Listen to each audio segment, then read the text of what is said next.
Welcome to Paranormal Central, broadcasting live from Central California with your hosts Jeffrey Gonzalez and Alan Thomas. Broadcasting video worldwide at ParanormalCentral.net and broadcasting audio on the Dark Matter Network at ArtBell.com. Are you ready to witness something that you cannot explain? I'm looking for you, you're looking for me. We have to decide what it will be. Can it be true? Can I believe the unexplained? Look into the sky.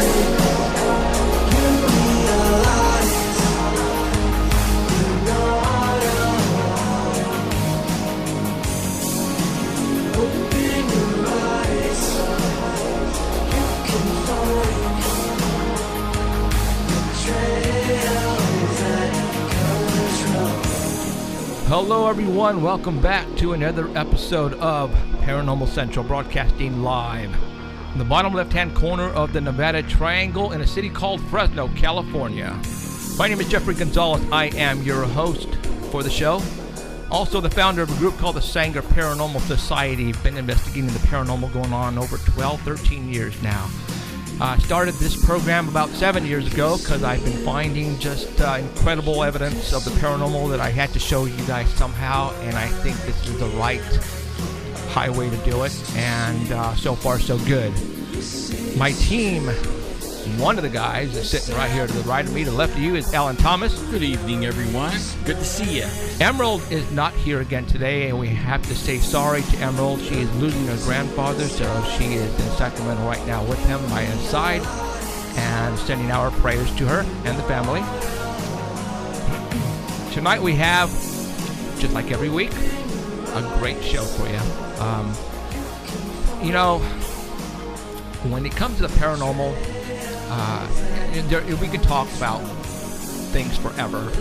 UFOs, Bigfoot, conspiracy theories, the Bible, religion. We talk about religion here, and I hope that doesn't offend anybody, because the book, the Bible, happens to be probably the most paranormal book ever, and that exists to this day. Why? Because it's actually foreseeing the future. It's telling us about what we talk about here, about things in the skies, about monsters roaming the earth. The Bible actually talks about that. So, that's why we bring in religion, the Bible, into what we talk about here. So, if you believe in God, if you don't believe in God, stick around, because, hopefully we're going to teach you guys something. And that's what we're here for, okay? So, all right, let's get to it here. Again, Emerald is not here, so I'm going to be handling all of the phone calls and the callings, and if we get phone calls, I'll be answering them, and hopefully I won't screw up. But guess what? I probably will. That's just the way it goes. So bear with me, you guys, okay? All right, so let's work on the lights a little bit here. All right, cool. All right, as you guys know, we are broadcasting video on live stream. And if you're watching us right now, I am so sorry. If you want to just listen to our broadcast, you can go to artbell.com. Yep, you heard me right. Artbell.com is broadcasting our signal audio worldwide on the Dark Matter Network.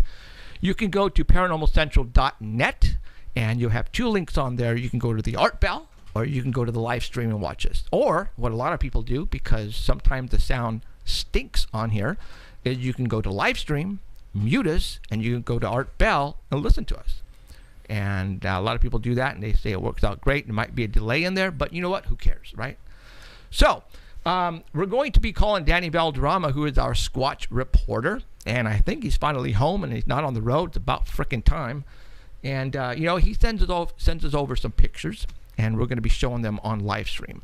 If you guys are listening to us on Art Bell, you can go to the homepage at artbell.com, and you will see the pictures that we're going to be talking about with Danny and Heidi, our other reporter, at the second half of the show. And you can go and I believe it's like the Squatch Report and for Paranormal Central. And you'll have Heidi Hollis at the other link, whatever it's there. And we're going to talk to her at the second half of the show. So let's go ahead and call Danny. And again, I'm going to be the one who's doing the walking of the fingers here. So let's hopefully I dial it right. And let's get him on the phone. Oh my God, that worked. Yeah, when it starts ringing. Hello? Domino's Pizza. Can I get a large combination? You like anchovies? No. Because you know what, you're fishy. That's why I'm requesting anchovies. You guys want? What do you guys want? I want to know about Bigfoot, dude. Is he real or not? Bigfoot. Of course he's real. Oh yeah, you got proof? He lives in our hearts. Come on, you can do better than that. You got lives the in pictures, red some circles. videos. He lives in You know, red what I did circles notice on is my that Facebook. in order to see him, you have to be drinking or smoking. That's the blurry. That's where it comes into blurry. Now, let's say you are drinking and you are smoking. How do you get it focused? I don't know. That's why he's Lucky if always you can know how to blurry. use a camera like that. That's a blob squatch for you right there, dude. Okay. All right. So you at home today, right? I'm at home today. About freaking time. You going to work tomorrow? Yep. It's about time. Oh, you know what? Everybody stay off the road between the hours of 8 and 7 o'clock. It's your best choice. That's what I'm saying. All right. Let's get to the photographs Danny sent me. And again, for all those who want to watch us here at Livestream, I'm going to be posting up the pictures. Or go to artbell.com, and they have the exact pictures we're going to be showing you right now. All right. Let me go to picture number 1. And bring it up, and let me get. We've got to say hi to Dar and her husband, who are probably having a date night right now, listening to us. Really? A date night? Yeah. Watching Paranormal We have a Central? date night every Sunday night, watching the show. Wow. You know what? We got to work on that. Maybe we can create something. Date night with Paranormal Central. Yeah, we could do a 2-for-1 deal. A 2-for-1 deal. 2 Bigfoots for 1 date night. Right. Okay. I am going to put up the picture. And you are on, Mr. Danny. All right, story number 1 is from Cliff Barrickman. This was on his page. Somebody sent him a photo by the name of Carl. And Cliff Barackman is Finding Bigfoot. It's from Finding Bigfoot. Gotcha. Yes. Okay. Yeah, so Carl set up a game camera in near the Kettle River in Minnesota. It's a thickly wooded swamp area. And there is a farmland nearby that's food producing. And there's a history of sightings in this area, so he sets up game cameras regularly. And what Carl is claiming that this picture shows is a picture of a face kind of leaning in to take a look at the game camera. And you can see it kind of on the right-hand side. Oh, shoot. I see freaking face, dude. This is the uncropped image. And Holy mackerel. He says it shows like all right, let me see eyes and a mouth I, and a nose. I actually see that. All right, I'm gonna and long hair. I'm going to zoom in The next on picture that. is enlarged. Oh, is it? Okay. Yeah. Let's do that then. Let's go to the next picture. Holy mackerel! I didn't even notice that until you brought it up. All right. Now he did send in before and after game cam pictures to show the area. Whoa. For comparison. And Cliff didn't post those because they didn't really show much because they were too far apart. But you can see the face there. I see and something. you can see the details on it. And the next picture has the, in case you can't see the face, the next picture has the little arrows pointing to where the eyes are in the mouth. That's exactly what I see. Oh, shoot. Oh, boy. Okay, now, when like a you poodle. get something from Cliff, all right, you guys have to take his name, his credibility into effect. All right, Cliff is not going to put nothing out there unless he is almost 100% certain. You know, obviously, what I'm seeing right now, or he's debunking it, or it's debunking it. Okay, but I see a face. You see it. I see right? it. I see it. Yeah. Right. All right. Continue. So Cliff contacted Carl and said, "Send me the photos. I want the original photos. I want to be able to look at these extensively." So that's what Carl did. So he's not trying to trick anybody. He just doesn't know what it is, and he's putting it out there to see if somebody can tell him what it is. Okay. So Cliff did what you're supposed to do, what everyone's supposed to do, is look what it's not before you decide what it is. Right. And he looked for the possibility of misidentification. Okay. And maybe it possibly could be like the back end of a moose or other large animal in the area. Okay, I can see that. So he's looking for that, and none of that matched. But if you go back to the original picture, Okay. the tip-off for Cliff was that there was probably food left out in front of the camera, like you usually do. Right. And in the first picture, the uncropped image, you can see 2 crows on the ground. Right. Oh, wings, son of a gun. And would those crows be there if there was a Bigfoot in the area? No, there That's what wasn't. Cliff said. Ah. So after looking at more, Cliff decided that what this is a crow in flight. Yep. And it's flying off. It's flying off to the right. Wow. And I agree with his assessment. Yep. It's probably grabbed its food and took off. It's facing to the right. You can see the feathers now. Now that you know what you're looking at, you can see the feathers all the way down at the bottom.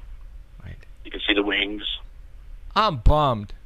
And it looks bigger than the other 2 because it's closer to the camera. That's right. So everybody sees something. It's like that dress that was out on the internet all week. Right. Everybody sees something different. I mean, you probably saw a Bigfoot at the beginning, but now that you know it's a crow, you're seeing a crow. But man, let me go back to Now he did a crow before. They did a crow on their Finding Bigfoot show. Next to a feeder that was flying away. right. Yeah, and everybody thought it was a Bigfoot too, and it turned out to be a crow. That is just something. I have the bigger picture right now up, Danny, and it's like, wow. Yeah. It looks like a face there. It looks like a freaking face, man. Damn it. See, you know what that does is all those red circles that people find. Right. You can find a face in anything. Anything. Yeah. See, that's you sure can. It's a wing. Right. With feathers, and there's a face. Damn it. Can you imagine what a forest would look like? And I can. That's why you get some of those pictures with 100 circles on them. Right. Yeah. Right. Where's Waldo? Correct. Yeah. No, but Carl did the right thing. Yeah, he He did. submitted his picture for a peer review. Right. But a lot of people do that, and they put it on all these different pages, and they just get ripped apart. Yeah. So that makes them not want to turn in pictures. But if we can just stop ripping people apart right away and try to find out what it is, we'd get a lot more pictures. That thunder? Crazy. Was it? We Might be. It's pretty dark out there. Yeah, we have thunder over us, and our our sound effects lightning is going off with the thunder. Kind of cool. That's cool. Gosh dang it! I need to put those 2 in here. That would have been. Oh God. Okay, I'm gonna do it for next week, you guys. All right. Well, that's awesome. Yeah, I saw a face there, but it's that's a bummer. Okay. Well, hey, it's pretty good. it's pretty good. It's all about finding the truth. If it's not a Bigfoot, then we're gonna tell you it's not a Bigfoot. All right, number 4. Got it. Go. For sure, Cliff Brackman will. Yeah. I mean, they'll tell you straight up. Okay. got Even the if picture it up. is a Bigfoot, they'll tell you it ain't sometimes. Oh yeah, and that's weird, isn't it? I mean, the whole idea is to find Bigfoot, but if you find Bigfoot, they might tell you it's not Bigfoot. I mean, Right. come on, that doesn't make any sense to me. But oh well. All right, number 4th picture. Go for it. All right, number 4 is a story from a news site, and it's called OzarksFirst.com. It's a TV news station, and this was submitted on February 26th from Fouke, Arkansas. Okay. That's the Fouke monster and the legend of Boggy Creek. That's one of our guests. We interviewed him Yep, twice. Lyle Blackburn. Yep. Yeah, Yep. They actually have, a good sightings. friend, and not just a guest. Oh no. It's starting to Anti-lag rain. feature triggered. Oh, What's going on there? I Local hope it isn't recording like is the storm is taking What's that? What's up taking with out that? your internet. Okay. Well, go ahead. Continue, Danny. All right. They have sightings dating back in this area all the way back to 1908, and everybody sees a creature that's anywhere from 6 to 9 feet tall, about 400 pounds, has brown, red to black hair, and extra unusually long arms. And anyways, this Fox 16's reporter, Suzanne Bruner, covered a story in November about a rare deer doe that had antlers, and it was killed out in the woods. And this was in Ida, Claiborne County. And a Sasquatch hunter was watching the story in November, and he thought he saw in the background of the story what looked like a Bigfoot to him. So he took a screenshot and he sent it into Suzanne. So we don't have the original video from the story back in November, but we do have the picture, and that's what you're showing there. So that's right in the dead center is what we're looking at? Yeah, okay. the dark area. You know, again, just like, you know, if you look into a forest, just like Ellen said, you can possibly pick out things. And, you know, this, unless you have a before and after picture, you can't say anything about this. Yeah. You know. And that's where you have the screenshot. And they interviewed a guy there named Williams Lunsford, and he says that that's about the size and the coned head and the black eyes. It shows everything that he saw. He had a sighting about 40 years ago near Boggy Creek. And he was 17 years old at the time, and he was fishing. And he saw across from him, about 45 yards away, a creature squatting behind a tree, staring at him. And when they made eye contact, this thing stood up, and he said it just kept rising and rising and rising. He couldn't believe how tall it was. Right. And it just, they stared at each other for a while, and it just took off. And it's been traumatized ever since. He says that's what he saw. Yeah. Hey, can everybody hear the rain? I'm going to hold off. It was thundering right now, too, so it's raining like cats and dogs. So we are letting the people at Art Bell know that if for some reason, if we lose power, well, then obviously everything is gone. So we're just letting you give the heads up. But it's raining cats and dogs and moose and Bigfoot outside right now. So wow. Yeah, pretty cool. It's perfect. Perfect. And then I tell you, if I would have had my lightning set up in the back, because it was thundering and it was triggering the lightning storms outside. But okay. All right. Is there another picture after this? No, there's only one picture for this one. Okay. All right. Let's go to she showed it around to the people in town, and everybody in town. It's a small town, so everybody has a story about Bigfoot, and everybody knows what it is. And it's just a shadow right now. Yeah. Unfortunately. I'm still trying to track down the original story. I want to see if I find it. I'll post it on the Paranormal Central page. Okay. But I want to see what this guy saw that made him think that it was a Bigfoot. Right. See if it moves. See if anything. Right. Right now, it's just a shadow. Right. So. That's cool. Okay. All right. Go to the next picture number 5. Man, too bad I couldn't pan the camera around and let them see that. 5. Another lightning flash? See, I purchased some strobe lights, right? Some professional strobe lights, and I have them in the other part of the studio where we're going to do the TV show. I have them outside the windows, and they're sound activated. And right now, the thunder that's going off outside is triggering the strobes. Now the lightning's coming through the windows. It is so bitchin'. It's haunted in here. And it would probably be working right now if I would have had them back here. Yep. But like an idiot, I didn't. God, I just slapped myself. All right, got the next picture with something walking on a trail. Yep, this is from the Crypto Mundo page from Craig Woolheater. He posted this on February 26th. Got 3 pictures with this story. Okay. Now, they had a pic they've had this pic for a while, and they didn't have permission to post it, but they finally got permission this week, so they released it. It was sent to them from far north Queensland, and for cultural and security reasons, they cannot give the exact location away. So it was taken in October of 2014. Okay. It was 2 men that were, they observed something walking towards them on a trail, and at first they thought it was a workman in the area wearing overalls. So they decided to wait for him, and as it got closer, they could see that it wasn't somebody in overalls, that it was completely black.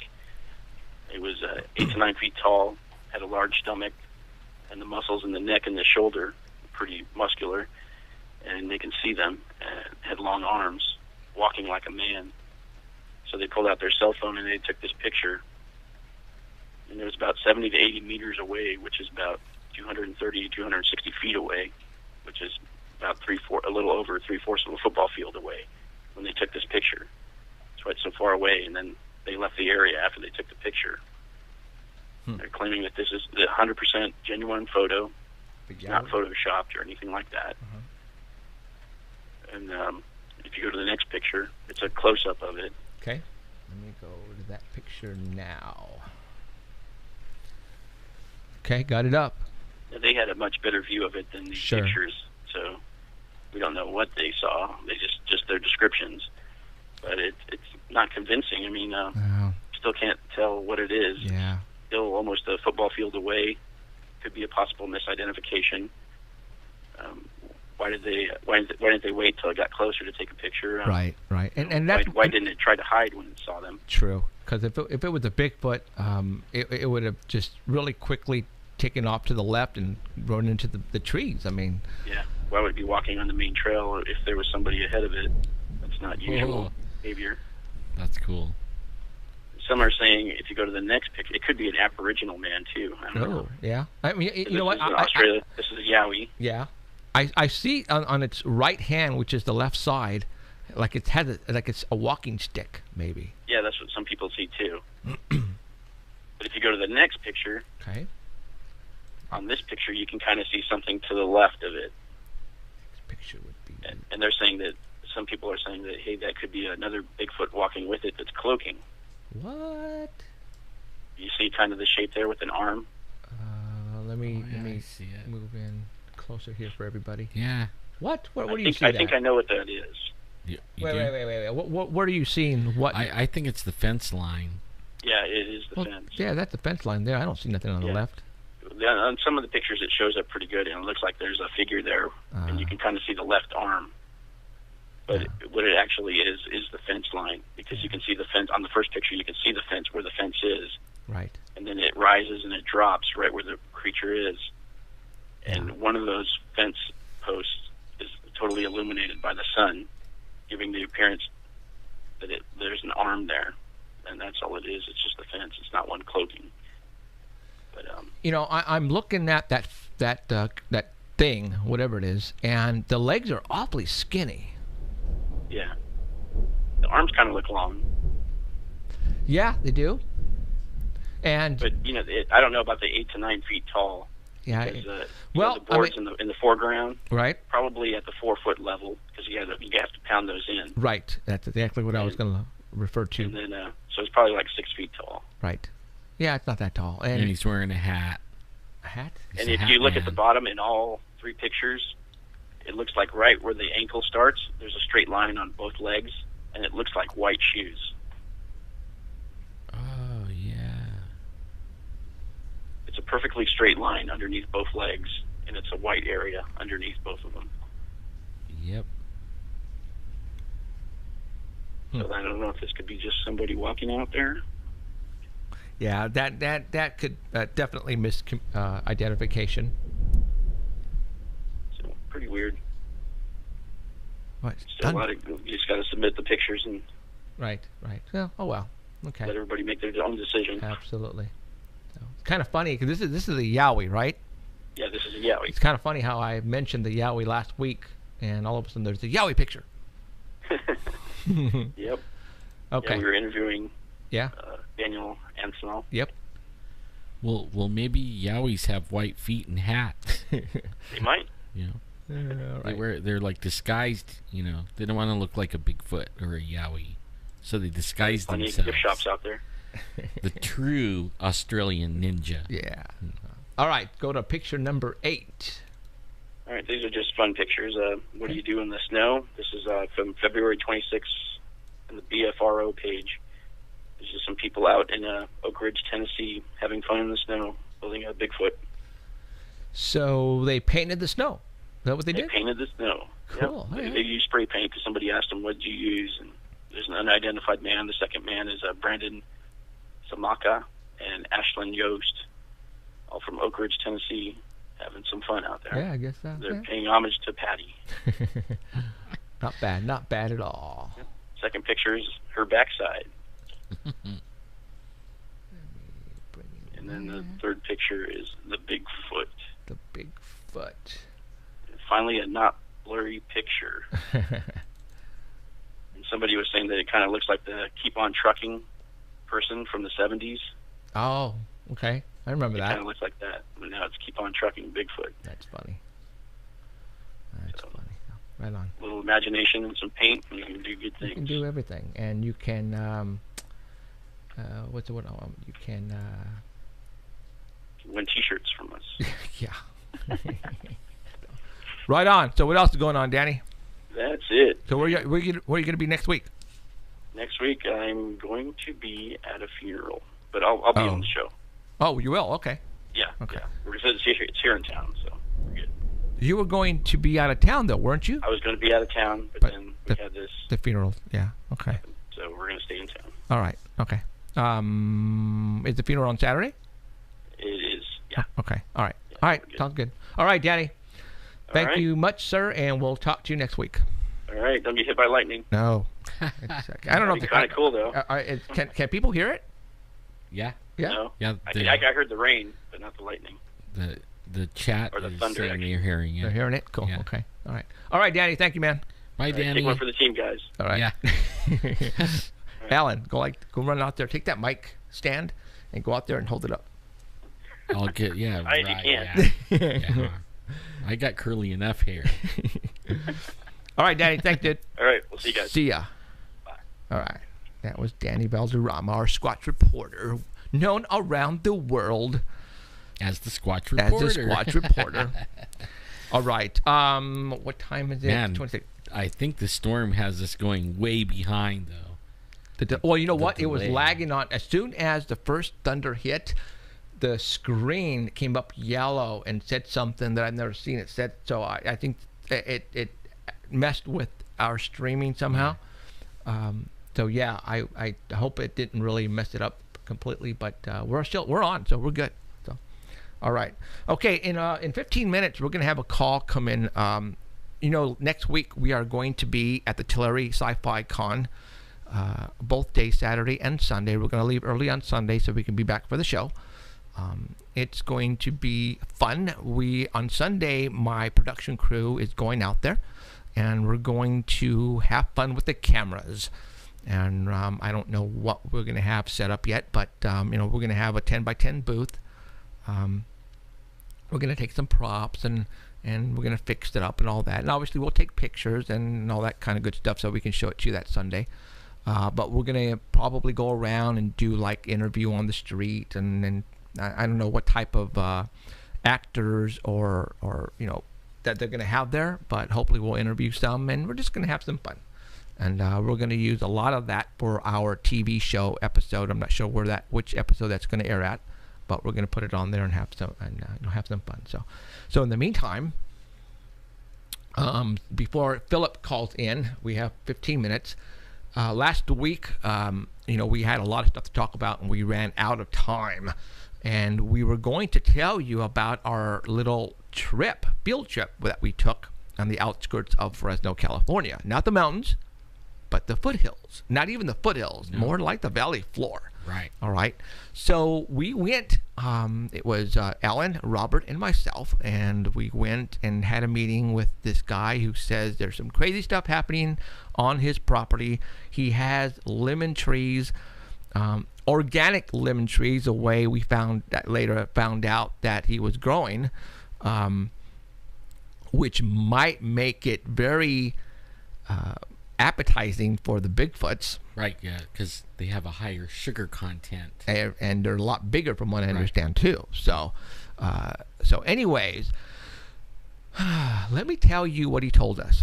Okay, for those who don't believe in Bigfoot, it's probably going to go in one ear and out the other, and you're going to say, Jeff, you guys are smoking crack. Leave it alone. For those who believe in Bigfoot and believe in what we do here, where we try to tell you the truth, listen up, because this is going to freaking blow your mind. Well, the first thing he did, and I think that's how you got a hold of him, or he got a hold of you, was the picture. No. But he showed us right where that was. Yeah. And it really was where that was. I think it was. Yeah. So,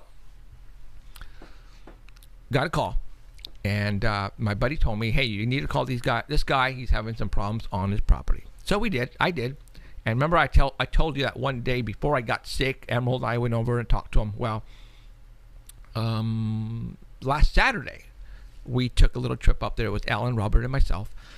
And we spent 10 to 6. So we spent 8 hours there that Saturday. All right. It was an all-day thing. And we had fun. I mean, I purchased a new truck, and it's a 250 Chevy, a 4x4 4-door, and we went 4-bine all over the hills there on his property.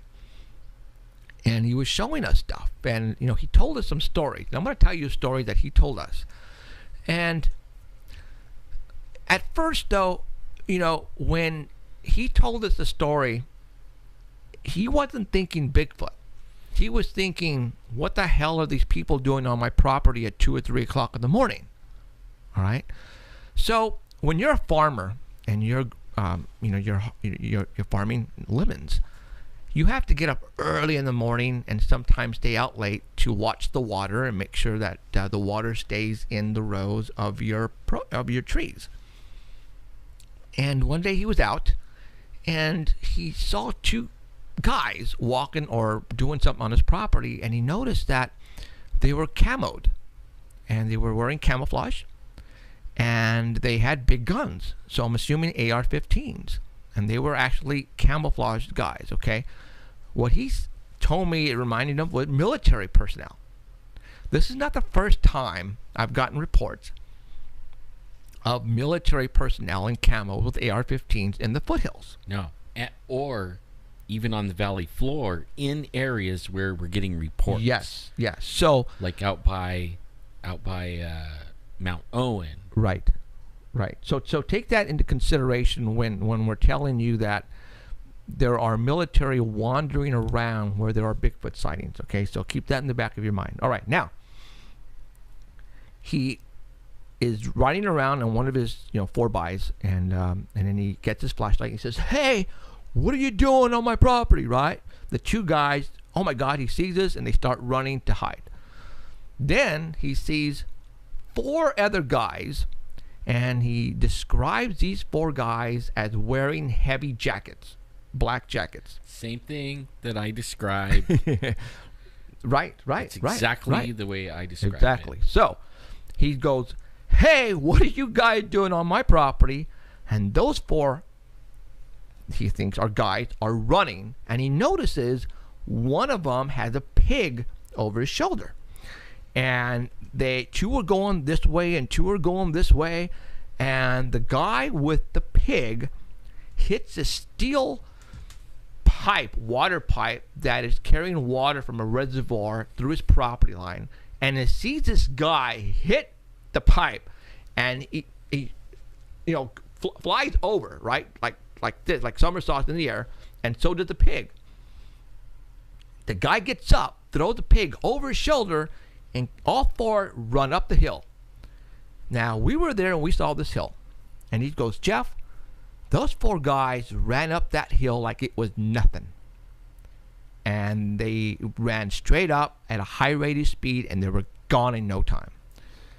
Now, he told me this story when Emerald and I went and talked to him in his house that one night before I got sick, a couple Saturdays ago.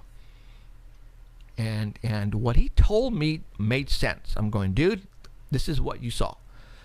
And those first two guys were military guys.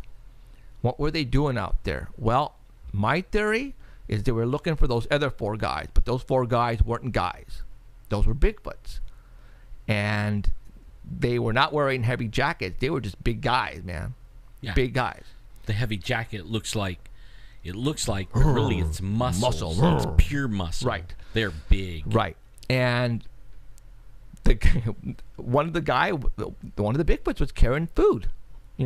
Carrying a freaking boar pig. A wild. Oh, yeah. Wild and pig. Those suckers are, depending on the size, we're talking hundreds of pounds. Yeah. Now, he was telling me that over the years, he used to have wildlife all over his property. Deer, pig, possum, skunk, everything you can imagine that's in the foothills of the mountains, mountain lions even, that he'd witnessed on his property. But over the past 5 years, they're gone. There's no more. And I told him, well, it looks like, the food is disappearing because they're being eaten, basically. All right, or they're being scared away. by something. Either way, either or. And I'm telling him all this, and this guy's freaking out. He says, holy crap. It makes sense. Then I said, did you know that right sort of kind of, and I'm not going to say where he lives, but over there, we had a sighting. And I showed him the picture of Avocado Lake. Okay, that's going to give it away right there. He's not very far from Avocado Lake, guys, all right? And I showed them the picture, and he says, dude, I know where this is at. I'm all, what are you talking about?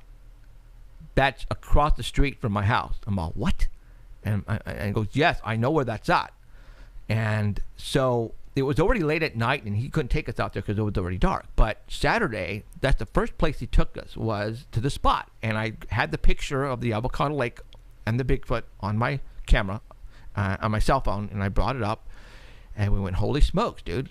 I could throw a rock from his house to the spot where this Bigfoot was at. Running, it looks like. So he's totally freaking out. I'm freaking out because it's like, really? I mean, you're telling me that we don't have to go to the mountains anymore. Right. And that's a big deal. Like, we've been for 5 years, right, driving hours and hours and hours, yeah, and going deep into the forest to find Bigfoot. Right. And we found them. I mean, we know where they're at. Right. But we could have just drove 10 minutes. Yes. So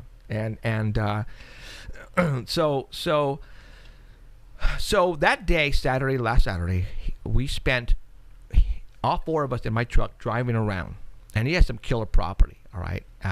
And we were literally walking up hills, and he was showing us, look, Jeff, you see this piece of grass is like something stepped here, but around it for 10 feet or so, there's nothing. So he's going, how come there's what seems to be a step here, but nothing around it? Then Alan goes, well, let's talk Bigfoot. If it's a very large Bigfoot, the stride is going to be anywhere between 10 and 15 feet. Okay, so we started looking, 10 and 15 feet. Oh my gosh, there's another one. Oh my gosh, another 10 feet, there's another one. So he's freaking out. He's going, oh crap. Yeah, 'cause now I get it. Now you're, you went from regular human size thinking or track. animal thinking. Like a deer would walk and you're talking, the weeds in the grass, dude, is about a foot high. So you can see where, there's like a cattle crossing or a deer or whatever. Yeah, you can see them where they went. You can follow them. Yeah. But you have a piece of grass that's been stepped on, and there's nothing around it until you decide to go and travel around it, and you find another one, and then you start following what we think are footprints. So what I'm going to do is I'm going to show you some pictures of what we found there. And on Art Val, they're not at Art Val, so for those people who are wanting to see these pictures, you can always go back to the archive at Livestream or at YouTube once Alan posted the video back up, and you can see these. So, he actually sent me some other pictures a couple days ago, and Alan hasn't seen these yet. But right now, what I'm going to do is I'm going to show you, let's say... Well, he had evidence, like... oh, you know what? I don't have the hair on here. These guys, Jeffrey and Robert and Keith, they went... He has... It's a little... he has like a couple of hills on his property. Right. And the rest of it's all flat. And... I mean, I wanted to see some of the evidence so bad, and these guys would hike up the hill, and I got about halfway, and my leg gave out, so I wound up not making it up the hill. But only I stayed in the flat spot, and I'm a pretty good tracker, and I found some bobcat tracks, I found some older deer tracks, and then I also found some tracks like that he's showing right now, and with the toe in it. The big toe is on. This is a right foot. Yeah. Okay. There's the big toe right there, and then you have other toes which you can't see. But dude, that's it. That's a freaking footprint. All right, you guys. So You know, and the next footprint from that one was almost 12 feet. Yeah. Away. And then the next one from that one actually was around 11 or 10 feet, and it was up the side of the hill, and you could see where it gripped the side of the hill, and it was actually chasing a deer. Now I found the deer tracks going the same way as the Bigfoot, and the deer was running because you could see where it was slipping on the dirt, right, trying to get away. Now, what I'm showing you here, guys, there was the boundary fence.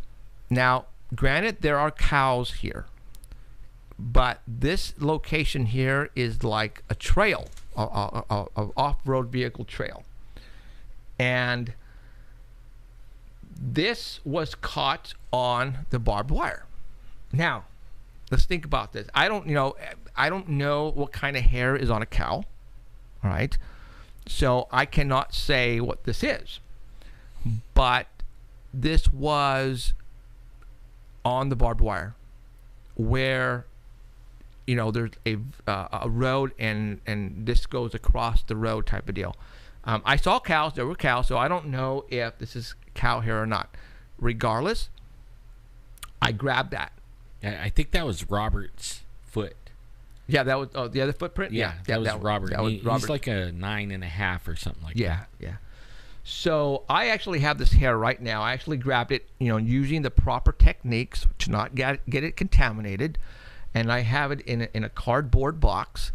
And at this point in time, I don't know what to do with it.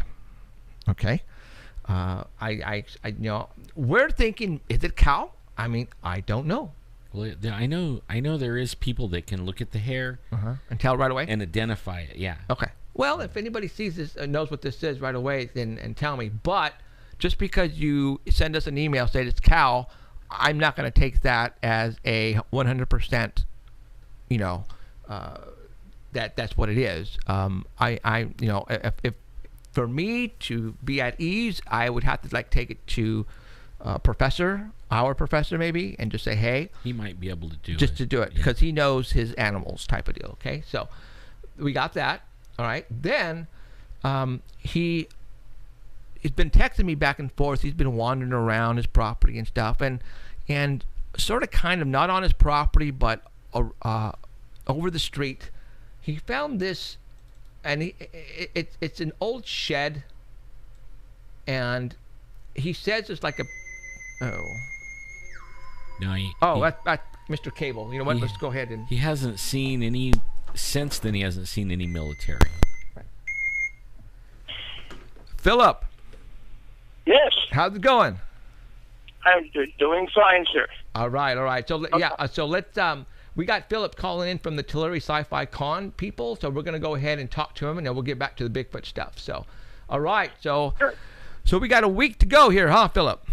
Gone straight, and it's shaping up to be a very impressive event. Before are we on the air? Yes, I'm sorry, we are on the air. Live, worldwide. I thought as much, but I want to make sure. We have, of course, a number of celebrities coming in, including Mr. Jeffrey Gonzalez.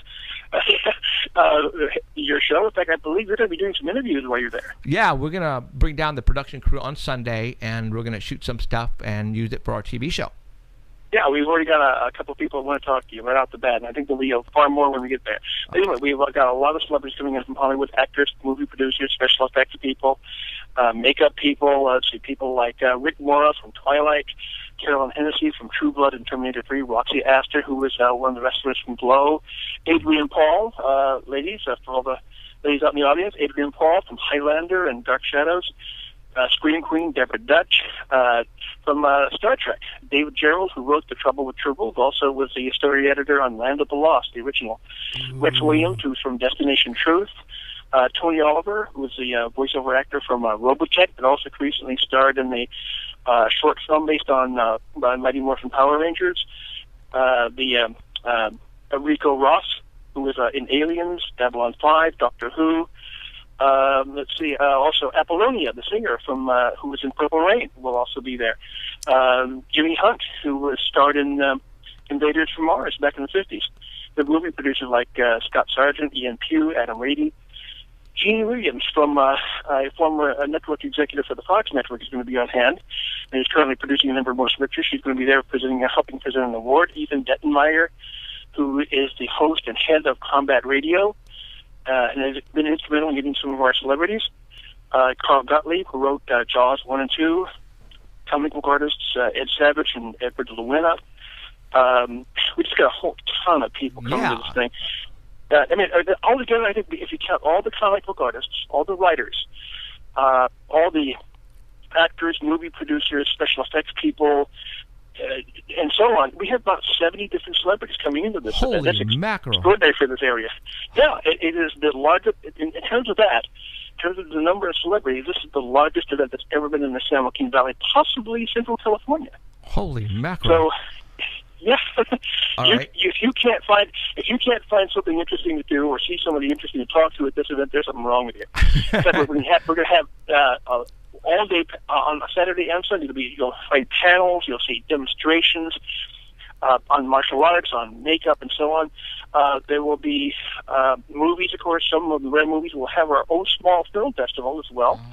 In fact, we'll be having our film festival awards on Sunday at 5 o'clock. And on Saturday, we have our costume contest, of course, and we'll be having a number of celebrities who will be judging our costume contest. Yeah. So we just got a whole bunch of different stuff going on. So, in fact, we have a special salute to Jaws, since we have a couple of the people that were instrumental in the making of the movie Jaws on hand, and since this is the 40th anniversary of Jaws. Wow. Yeah. Now are you going to have cosplay? There will be absolutely cosplay. In fact, if you come in costume, you actually get a discount for getting in the door. By the way, it's about $10 a day to get in, unless you want to go for the whole weekend, in which case it's $16. But if you come in costume, or if you're a member of the military, you get in at a discount. Oh. $16 is nothing, man. That's absolutely nothing. But you and I both know, if you know anything about Comic-Con, for example, which is the most famous convention in the world right now, it costs hundreds of dollars. In fact, there are scalpers who will walk, no joke, my wife and I, when we walk out the doors of Comic-Con, because I go there to sign autographs every year, and for members of the audience who don't know, I'm a movie producer, among other things, and a writer, and so I go to there and I sign autographs. Well, when I walk out the door, going to the street to get some lunch or something, there'll be a dozen scalpers trying to buy my badge from me for $500 so they can scalp it to someone else or even hire some money. Wow. It's extraordinary, the amount of money that these people make off of these badges, and because it's almost impossible to get a badge. Right. If you're fortunate, you can spend maybe a couple $100 getting a badge for a convention, so $10 is pretty darn reasonable. Yes, it is, absolutely. And in the Central San Joaquin Valley, there is nothing like this ever been put on before. I mean, in a smaller sense. Yes, yeah, right. You'll see a comic book convention or an anime convention or something of that sort, and you'll see maybe one or two, maybe half a dozen celebrities, right? But not something like 70, right? And not quite of the same caliber. And I'm not putting any of these others down at all. No, not at all. Also, you should also keep in mind, folks, this is also something that's being done as a fundraiser for charity. This is not a money-making event for some corporation. This is actually being done to help the Make the World a Better Place Children's Foundation. Our primary purpose, other than to entertain, is to make sure that homeless kids are no longer homeless. And it helps them and it helps their families. Right on. So that's really important that people understand that. So if you come to this event, not only do you have a great time, and there'll be food vendors and there'll be people who will be doing all kinds of great acts out there. I can't even list all the people that are going to be there and all the stuff that's going on because you got too much. One thing I just found out this a couple of days ago, we're going to have the car from Back to the Future there. What? And the Batmobile will be there. So if you, like I said, if you can't find something that's gonna you want to take your picture next to, or a celebrity that you don't want to get their autograph, there's something wrong with you. I should have taken our ambulance. It's too. Well, hey, it's not too late. Bring it on down. If I can get it. It's going to be a fun event, and the only difficulty I've had is trying to figure out ways to figure out the program, because I'm in charge of the programming for the event, is figure out ways to incorporate as many of these people as possible on panels and special events. So it's going to be that was the only difficulty I had, but it's it's going to be a really fun event for everybody. Now this is and it'll be also kind of neat. And it'll be great for an opportunity for you as well. Yeah. Because you get this opportunity to talk to all of these people who are in the industry. Right. Because been in this business for a long, long time. And I know that just about everybody at some point or another, either they or someone they know has had some bizarre experience, either a weird sighting or some paranormal experience, or maybe you might want to call it an extra-normal experience. Right. I myself have had those happen. Members of my family, my wife, Deborah Dutch, the horror star, that's the famous scream queen, has had a couple of things like that happen. In fact, she wanted to talk to you about that at the convention. Cool. So, yeah, there'll be a lot of opportunity to be able to discuss all this with people who've actually had these odd experiences. Awesome. And, you know, this is only the second year you guys have done this. Yeah, you know, it's very interesting. Last year, this was done as a way of helping a local charity, and it was kind of an experiment just to see how it would turn out. With almost no publicity except for some flyers and a little bit of notice on Facebook, 1,000 people showed up. And I got involved because I became one of the, quote, celebrities because of my work in the movie business. And I came down and I said, you know, these guys kind of need some help. So I asked them to supply them with movies, and I got them some other guests. So I think we had like 20 celebrities at this thing last year. But the weird thing is 1,000 people showed up. And we thought, well, you know, if there was actually enough time to plan this properly, make it a 2-day event, maybe this would expand and spend some real time to promote it, and we'll see what happens. I mean, obviously, we're going to get a lot more than 1,000. Yeah, we'll see. I don't honestly know, but if all goes well, we'll be doing this every year. Awesome. Sweet. Now, where's this being held at?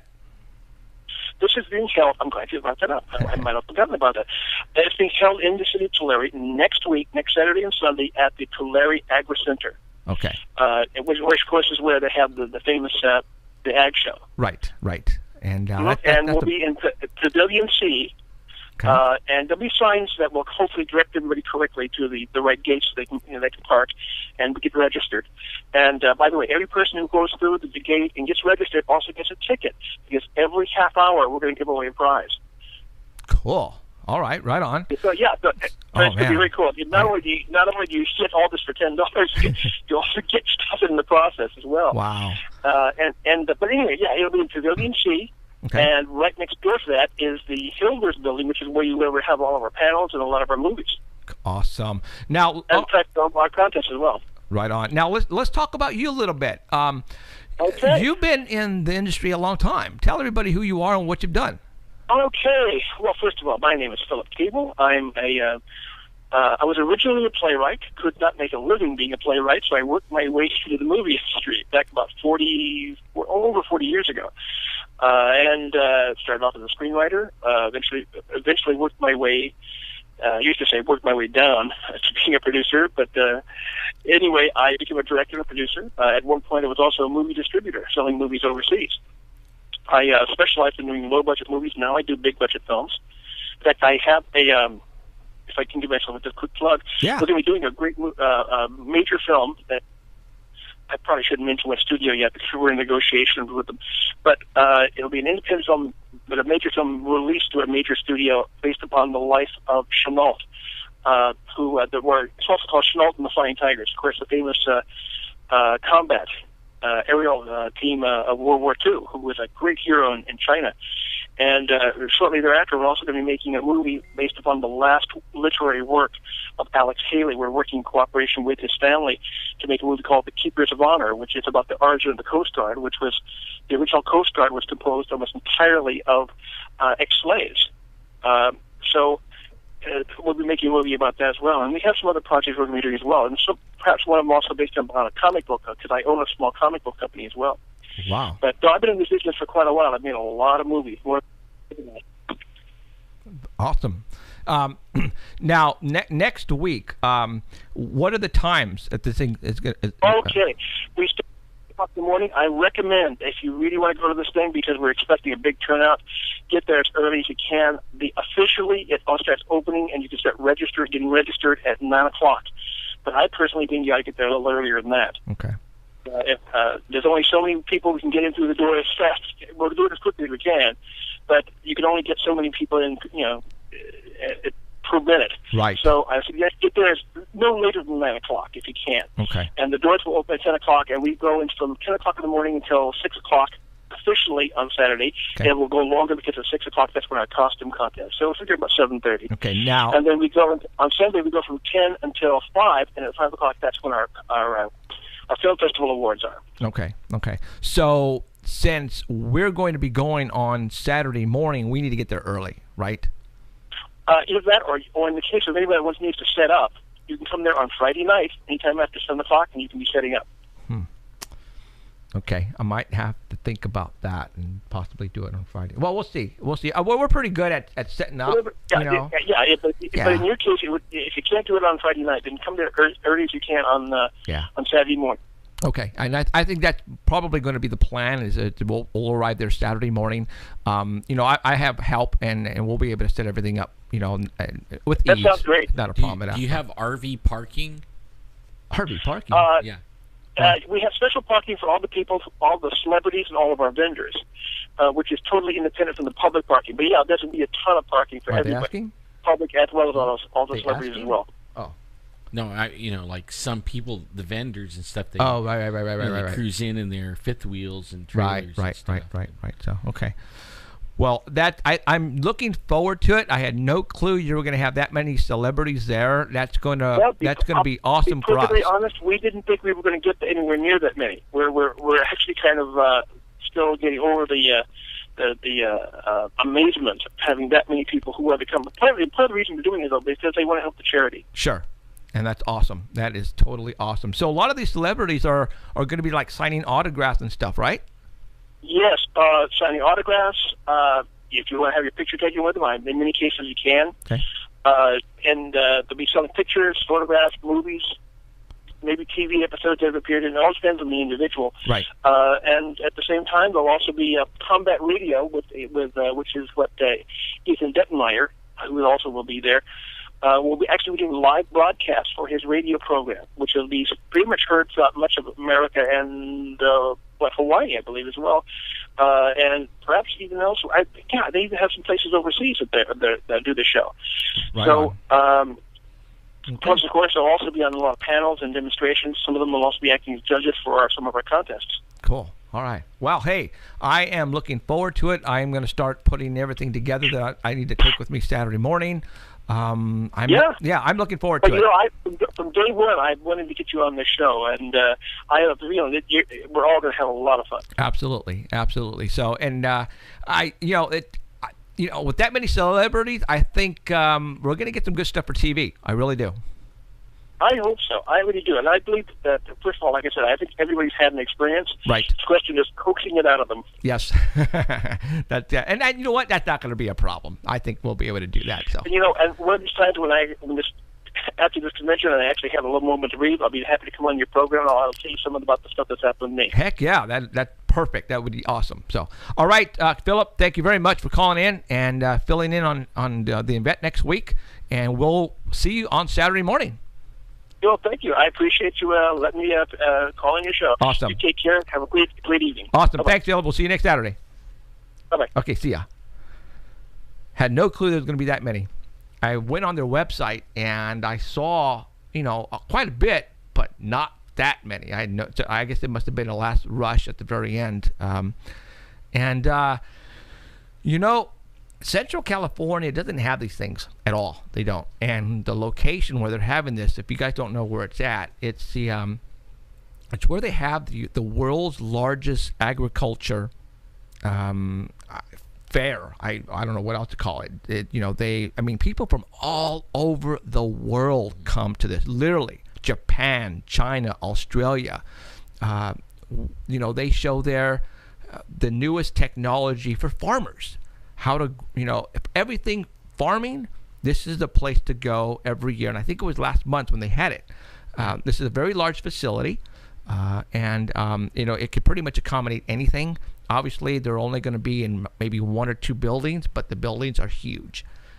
So I can't wait for all those people who want to go. You can just buy the tickets at the door. You don't have to buy them in advance, and we will see you there. We're going to have a 10 by 10 foot booth. We're going to set some props up and some a location where you can take photographs and all that kind of stuff. We're not going to charge anybody. We're just there to promote ourselves and answer any questions, and mostly to get some great stories for TV because I have 26 episodes that we got to do, and maybe I can get some of these actors or actresses later on to come down to Fresno to shoot the TV show, and that's what my main priority is going to be. So, all right. So if you guys are going, we will see you there. All right. Get back to Bigfoot. Let me get to the picture. All right. It's that right there. Okay. We left off here. Now, Bigfoot. Across the street, this is pretty much the area where he lives across the street, and then if you walk down further, you have all this. And he says this is an old PG&E building, but all it is the shed. That's all it is. So he went inside the shed, and he took some pictures. And what he got was basically, sorry, let me open this up a little bit. It's just empty inside, right? It looked like a lot of water, mud. That's just basically inside. But what got my attention is at the end, and he took a photograph of that, and I'm going to show that to you right now. Really? There it is. It looked like someone or something stacked some branches, pieces of wood, like in a little pile. But the only problem is, why would somebody do that? Now, for all those people who know Bigfoot and know their signals, know what they do to mark their territory, maybe, know what to look for if there are children Bigfoot playing around. This is not normal, right, Alan? I mean, no. I mean, who threw that in there? Like, what would be the purpose of a human being, like let's say myself, or not a 5-year-old or a 10-year-old wouldn't be out there on this location by themselves? Now this is what I mean by trying to debunk this. All right, what would be the purpose of somebody like me making a pile like this in an empty shed? What would be the purpose of that? Now, let's go back to this photo. All right. Do you see any broken branches and boards laying around out there? No. It's like they would have to bring that in from a far, I don't want to say far distance. Yeah, they gathered it. To gather it and to bring it in here. All right. So let's think about that. Let me go back to that picture. And that's what we do when we go out, especially up to the mountains. We find weird things like this. And when I say weird, and I'm sure you guys have seen photographs on Facebook and on the internet where there are large tree branches broken off and sometimes put at different angles to represent crosses, or pile up different large branches that a human being would, two people, it would take maybe 3 or 4 to move something like that to put in a position. And then we're looking at this, and I know you guys are going, it's just a bunch of bunch of branches and boards in a pile. But then again, that was placed there. All right, look at it. That was placed there. Look at the little broken branches on top. You see that right there? I'm gonna zoom in on it. Oops. Okay, do you see that right there? All right. That was placed there. Little tiny rabbits didn't bring the little branches and place them in a little pile. A little kid didn't do that. That was placed there. Then now you have to think, why? Why would somebody do that? That's a waste of freaking time and energy. Not unless you're a Bigfoot. This is the way, sometimes how they mark the territory. Or hide, like they build that up. Okay. And they're in the inside's totally clear, just only the side that's open has that. But really, it's open on the other side too. But would maybe now? I mean, as a like human a being, nursery. Would a place where they would lay down to rest, like a little bed and a little nest. That awfully ouch. That would hurt me, but we're talking Bigfoots now. He on his property. One of the things, like when you guys are out hiking around, he had one side of a hill that was a lot of rocks. Yes. And it was on a northern facing side of the hill, and on the rocks was all this moss. Okay, really, really thick green moss, really thick. And it looked like somebody, and nobody goes up there, okay? Somebody had taken the moss off some of the rocks. Now, I've found places where Bigfoot, will sleep on a regular basis, and a lot of times they'll line the area that they're sleeping with that moss. And they even eat the moss, too. I mean, they'll sit there and munch it. Right. But only, to me, it looked like they took it somewhere. They didn't, there was nothing. Like, where'd it go? But I know that he also, in those rocks, there's a lot of caves. Mm-hmm. I mean, big ones, too. There was some of them I wanted to climb into, but, I'm not going to climb in without a light and a gun. Sorry. Chicken. Yeah, because I couldn't see the back end of it. And I know that they could have went back in there and made a pillow with the moss or something. Sure. And sure. I think that's where he was saying, where did all the moss go? That I didn't tell him when he was there, when we're standing there, but that's what I thought all the moss went, because I've seen that like a few times. Right. Now, on his property, and I think I barely showed this last week before we had to leave for the show, because the show ended. Let me go back to that one photograph. And it is... See, now on the hair, we don't know if it's Bigfoot hair or not. No, and no it clue. could be cow hair. Sure. What we don't know is someone that knows how to identify the hair. Right. Okay. Like, well, now it Carl Johansson might. He might, but I mean, like on the chat, they're like, somebody's saying we don't know what to do. Well, it's not that we don't know what to do with it. I mean, we know what to do with it. We just don't know anybody that does that with it. Right. I mean, we couldn't take this hair to Mickey Burrow. Right. No. Because that's not his profession is not animal hair per se. But we could take all our videos and pictures to him, and he'll tell us if they're fake they're or hoax. not. Right. Yeah. And he also,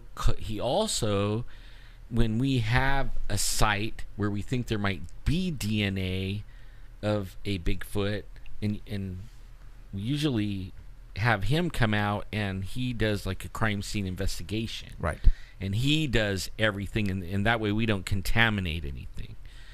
And he takes all the pictures, and I mean, he treats it just like a crime scene. And then we have a guy that will do the DNA for us also. But I mean, we just don't have a hair guy. No. Well, the guy, the DNA guy, he might be able to do the hair. I mean, he could probably do the hair only because, that's where the DNA is at the bottom, or the, And then we don't have a budget like Finding Bigfoot. No, where we don't. They can go and find somebody that does that, and then pay him $30,000. Somebody who we can trust. Right.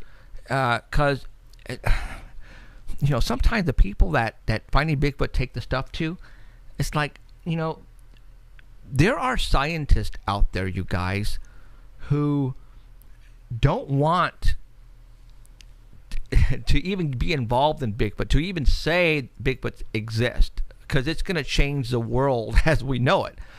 So they'll do anything and everything possible to deny or to discredit anything. And that's what we're afraid of. All right? We have to find somebody who we can trust. Now, we have somebody, but it's going to cost some money at this time. But, if I can keep this hair and keep it where it's not contaminated, later on, when we get picked up and there's a budget, boom. Yeah, and if it doesn't turn out to be something other than Bigfoot, you know what I mean? Like, if it's something other, then we'll just toss it. Yeah, exactly. But if it turns out to be something nobody knows what it is, then it goes to our DNA guy. Oh my gosh! Like right away. So now the photograph that I'm showing to you guys right now, Well, Jeff, you know what? It's a piece of wood. Okay. If you would be standing right in front of this picture, to the right there is a tree, and overhead there are branches going out. This bark came off of the limb, which is about 6-7 feet away. All right, but the limb is not on top of this location. So what I'm trying to get at is that this little branch here with the bark hanging on it was placed there. There is no way, no how this bark peeled off itself and landed on this little branch. Now, there, right where and you can't see it, but right in the dead center, the bark has a little hook on it. Something took the bark and hung it on this branch, because it did not fly off the tree limb where this bark came off and did it and landed perfectly with the hook on here. That's what I'm trying to get at. Now, you're saying, why would somebody, human being, do that? Well, that's just it. This is his property. No one goes up under this tree. As a matter of fact, he says no one has been up there in a long time. We're talking years. In fact, that's where, right near there is where all the moss was taken. The moss and the footprints. And footprints. Right? Okay, and so a bedding area, like a napping place. Yeah, so and after we talked to Emerald and I talked to him, a couple of weeks ago, I told him to start looking for weird signs like this, something that just doesn't make any sense. This does not make any sense. We tried to debunk how this bark could have peeled off by itself on the tree limb, which is, again, 6-7 feet away. And then close to the ground. Yeah, and then this is now hanging like somebody placed it there, guys. All right? Now we're thinking a human wouldn't do that. It's a waste of freaking time. Besides, he says, his kids are old now. They don't go up there like little kids and start playing around. Even if they were kids, they wouldn't do this. All right? Kids would not be hanging bark on a little tree. That's just stupid. No. But if you're thinking like a Bigfoot and marking your territory, or young Bigfoots just screwing around, this is what you get right here. And we know there's little ones in the tracks of the big ones, finding little bitty tracks. Yeah. Where the little bitty tracks never stepped anywhere except inside the big track. So the bigger Bigfoot was walking, and then the little one was stepping right in the same track as the big one. And we don't know if there was two little ones or if there was one little one, but there was at least one little one. You know what I mean? But we were hearing sightings of two little ones. Right now, I even forgot I had this photograph, so I put it up right now. The tree is to the right, and do you see what I'm getting at? A strong wind did not come in. Okay, let's try to debunk this right now. A tornado came in with a hurricane winds of 100 miles per hour, took it off the limb and hung it right there. No, that didn't happen. Right? Did a cow come by and brush? No. And all of a sudden the tree bark fell on. No, and he doesn't even have cows. No, he doesn't. Yeah, so. Okay. Did a bear come on his property? No. Somebody on chat, let's see. How do you think this happened? And we found the branch. The branch is, again, 7 feet over to the right. All right. Do you see what I'm trying to tell you guys as far as little signals, little signs to look for? When somebody tells us, I think I have Bigfoot on my property, but I don't know what to look for. This is the stuff you need to start looking for. Footprints that are 10 feet stride, areas where there is a location on the weeds where it's all matted down, And you know, we've got to tell them that, Alan. We found places where there's matted down, right? Now, check this out, guys. Example, my desk, all right? Let's just say a circumference of 6-7 feet, and it was all matted down, but you're looking around the matted down area, and there's no place where something came in to the matted down. Now, let's think Bigfoot. Let's walk 10 feet radius outside that matted down, and guess what we found? Like what I was, see the rock behind it? There was rocks. So in Bigfoot don't like to leave tracks. Right. I mean, they hate to leave a track. It's rare that you find them sometimes. And even though at night we heard it go through the area, and then in the next morning we go looking, no tracks. No, because they're stepping on rocks and logs and trees, anything but that, or they're leaping, doing big giant leaps where it's further than what we're looking. Like we find one track and then we don't find any more, and it's further than what where our mentality is. Right? I mean, it might be 20 feet over, and I'm starting to think more like that, and we're finding more tracks like that too. Start thinking further out, and then you start finding. Right, and it boggles the mind when we're out there finding this. We're going, what? Even Robert was going, and Keith. Alan and I have been doing this for a long time. Keith, he's like 2 weeks into it, new, because it's his property. Now Robert Scott, one of our team members, who is sort of kind of new with the Bigfoot, he's starting to realize that. And he's a hiker. He was finding stuff. Yeah, he was finding stuff, and now he's learning what to look for. Yeah. All these years he goes hiking everywhere, and he probably walks right over Bigfoot prints and just doesn't even know it because he didn't know what to look for. Now he does. Now he's going, holy crap. One of the episodes for TV, and we're going to probably have to do this here pretty soon, up the spot where we go, where the windows situation occurred, and where we go all the time, we were hiking, and we came up to this location where there were tree limbs. There were tree limbs that were piled up like a wall, and we were going, what the heck? Somebody physically did that. It didn't happen naturally. There are no humans up there. Sometimes there are, but there would be no purpose for a human to stack big ass tree logs, tree limbs like that. So now, pole size. Right. So now you're going, okay, this is not normal. It's out of the ordinary. Let's start looking around for some other out of the ordinary things. And we started walking around. And I noticed this tree, and I looked at this tree. I'm going, oh my God, that is an awesome tree for a freaking tree house.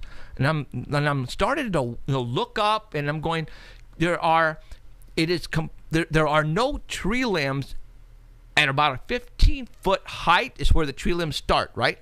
But after you start looking at the tree limbs going up, you're going, man, that's an awesome tree to climb if I wanted to climb a tree. So I started looking up, right? And I looked up. I'm going, what the hell is that? And I got my binoculars, and see, Danny was there. You weren't there because you couldn't walk. There. That's right. But I took pictures, and Robert Scott was there. Trevin was there, and I go, look up there, you guys, and everybody looked, and everybody's like, what was up there, guys? Let me tell you. And I took pictures. We showed them on one of the shows last year, right after Memorial Day. No, right? Yeah, it was right after. Right after, okay. Okay, check this coming up, by the way. Yeah, check this out. This tree was very, very tall. It's probably 120, 130 feet tall tree, right? And about 80, 85 feet, I noticed there was a what do you call it? A knot, a tree knot. One of those round knot holes in the tree. What do you call them? Yeah, knot hole. A knot hole, right? Yeah, that's okay. what it is. Yeah. And in this knothole, you guys, I swear to God, and everybody saw it, there was a piece of wood stuck in there, shoved in there. And you're going, time out. 65 feet up. Higher than that. Higher. Okay, higher than that. And then you're going, whoa, time out. And I'm looking at this piece of wood. It's not part of the tree, you guys.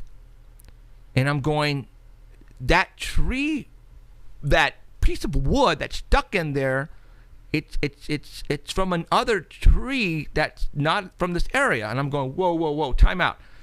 Somebody or something got this piece of wood and stuck it in the wood knot hole, and you're looking at it and you're going, that is out of place. That got placed there. Okay, then right to the side of it, there was like 2 branches, right? And on top of those 2 branches, there was another piece of wood that was not part of the tree that was placed there. And yeah, it looked like firewood. Like firewood, yes, like firewood. It looked like firewood. Firewood is yes, what it looked like. Exactly. And then 5-6 feet above that, there's this tree limb coming off the tree, straight across. And I'm going to say 5 feet of it was completely peeled off of the bark, and it was green for about 5 feet. Like something peeled it off, or something was swinging on it. All right? I took pictures. That, my friends, a human being did not do that. Did a bear take a piece of firewood, take 2 pieces of firewood, and climb that tree with a piece of firewood in its mouth, and got up there and holding on with 2 paws, got the tree and stuck in the tree? No. All right? Something got up that 85-foot height and placed those 2 pieces of wood there. Then you're going, who peeled the bark off of that limb? 5 feet, enough.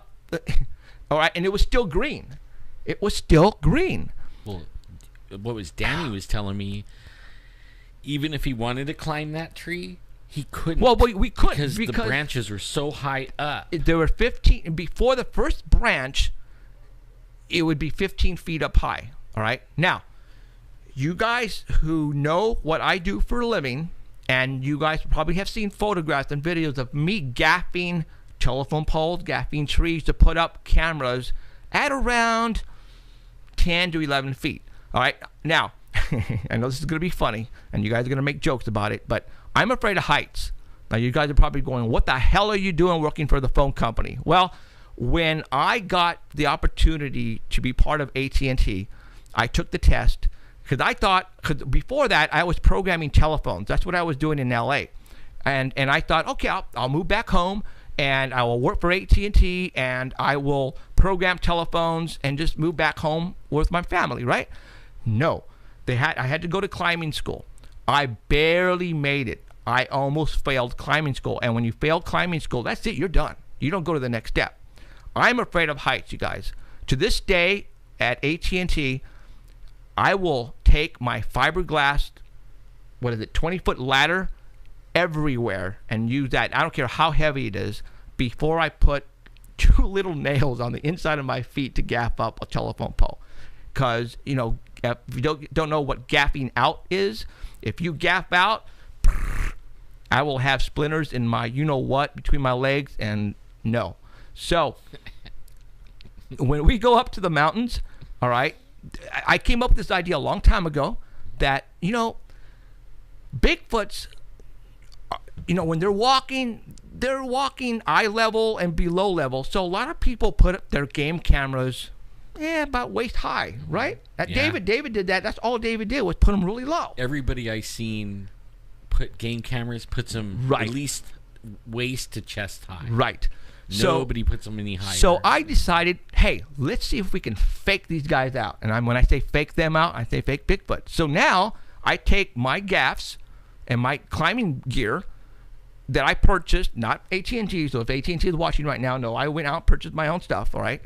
And I gaff up the trees to about 10 10, 12, actually, I gapped to about 10 feet, and that puts me at about 4 feet above that to about 14, 15 feet.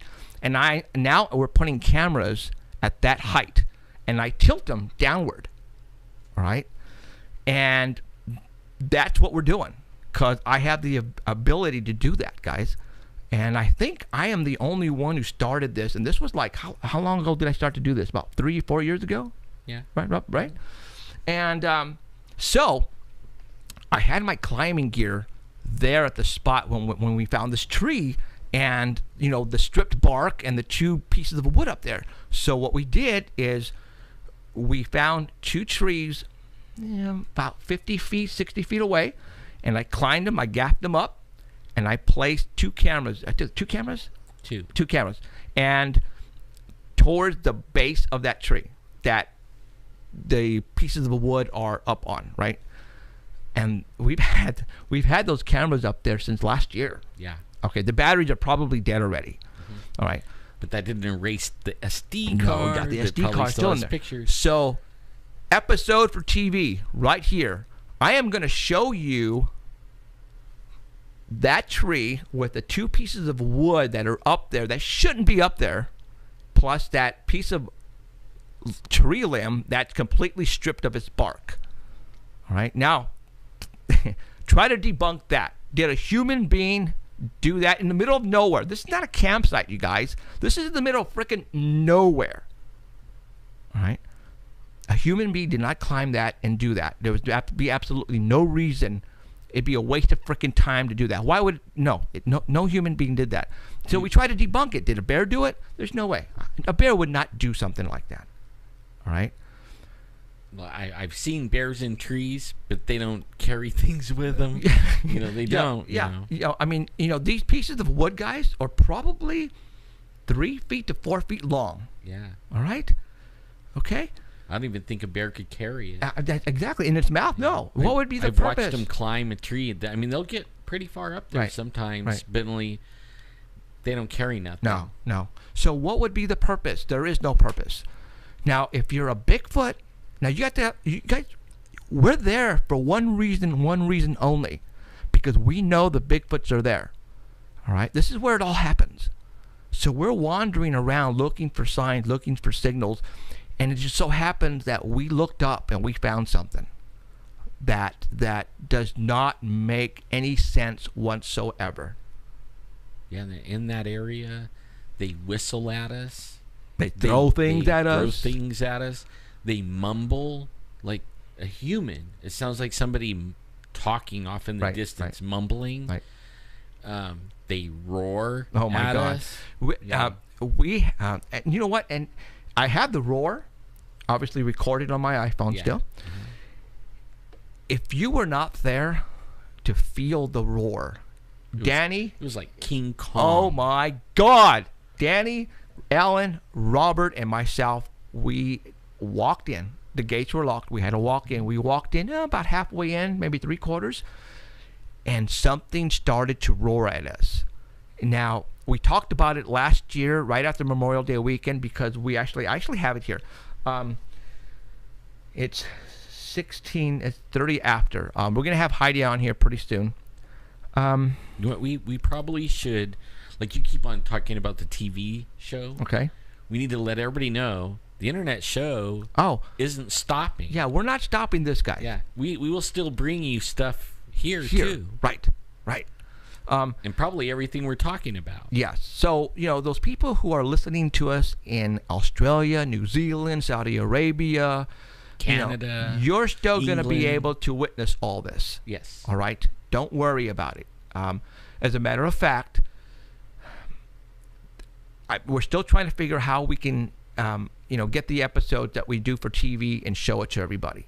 There's going to be a way we're going to do this, but we don't know yet. So it might be after the season's over. We don't know. We don't know yet how this is going to work. Okay, but there are, again, we are investigators. We don't sit behind our computers and our desk all freaking day and investigate on the internet. That's not what we do. I do. No, you don't. You go with us. Shut up. No, I mean, but I do that too. Yeah, you do that too. Yeah. I mean, I watch everybody's.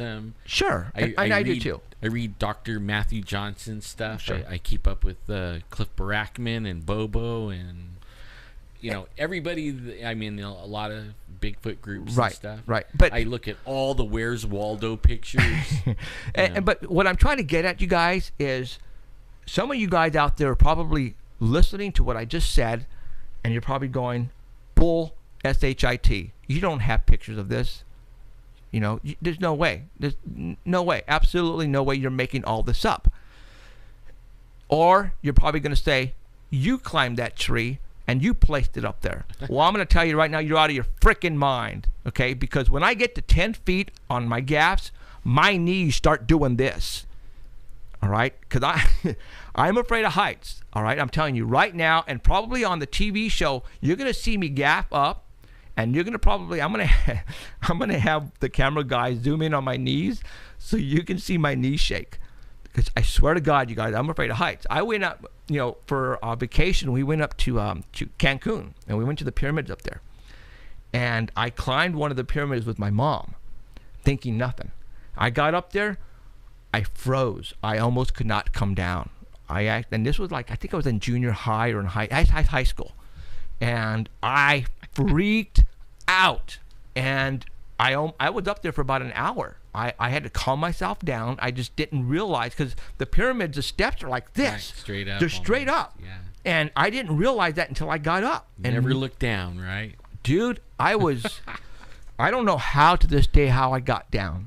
But I took my mom right behind me, holding my ass, bringing me down. I was scared out of my mind. So if you're thinking one of us climbed up that tree to put freaking 2 pieces of wood up there and to strip the bark, then it's time for you to find another show. Yeah, like, all right. It wasn't me. I didn't even leave the trail. Dude, you can't even climb up that hill to get there. It was off the trail, Okay. So I didn't go off the trail. Okay.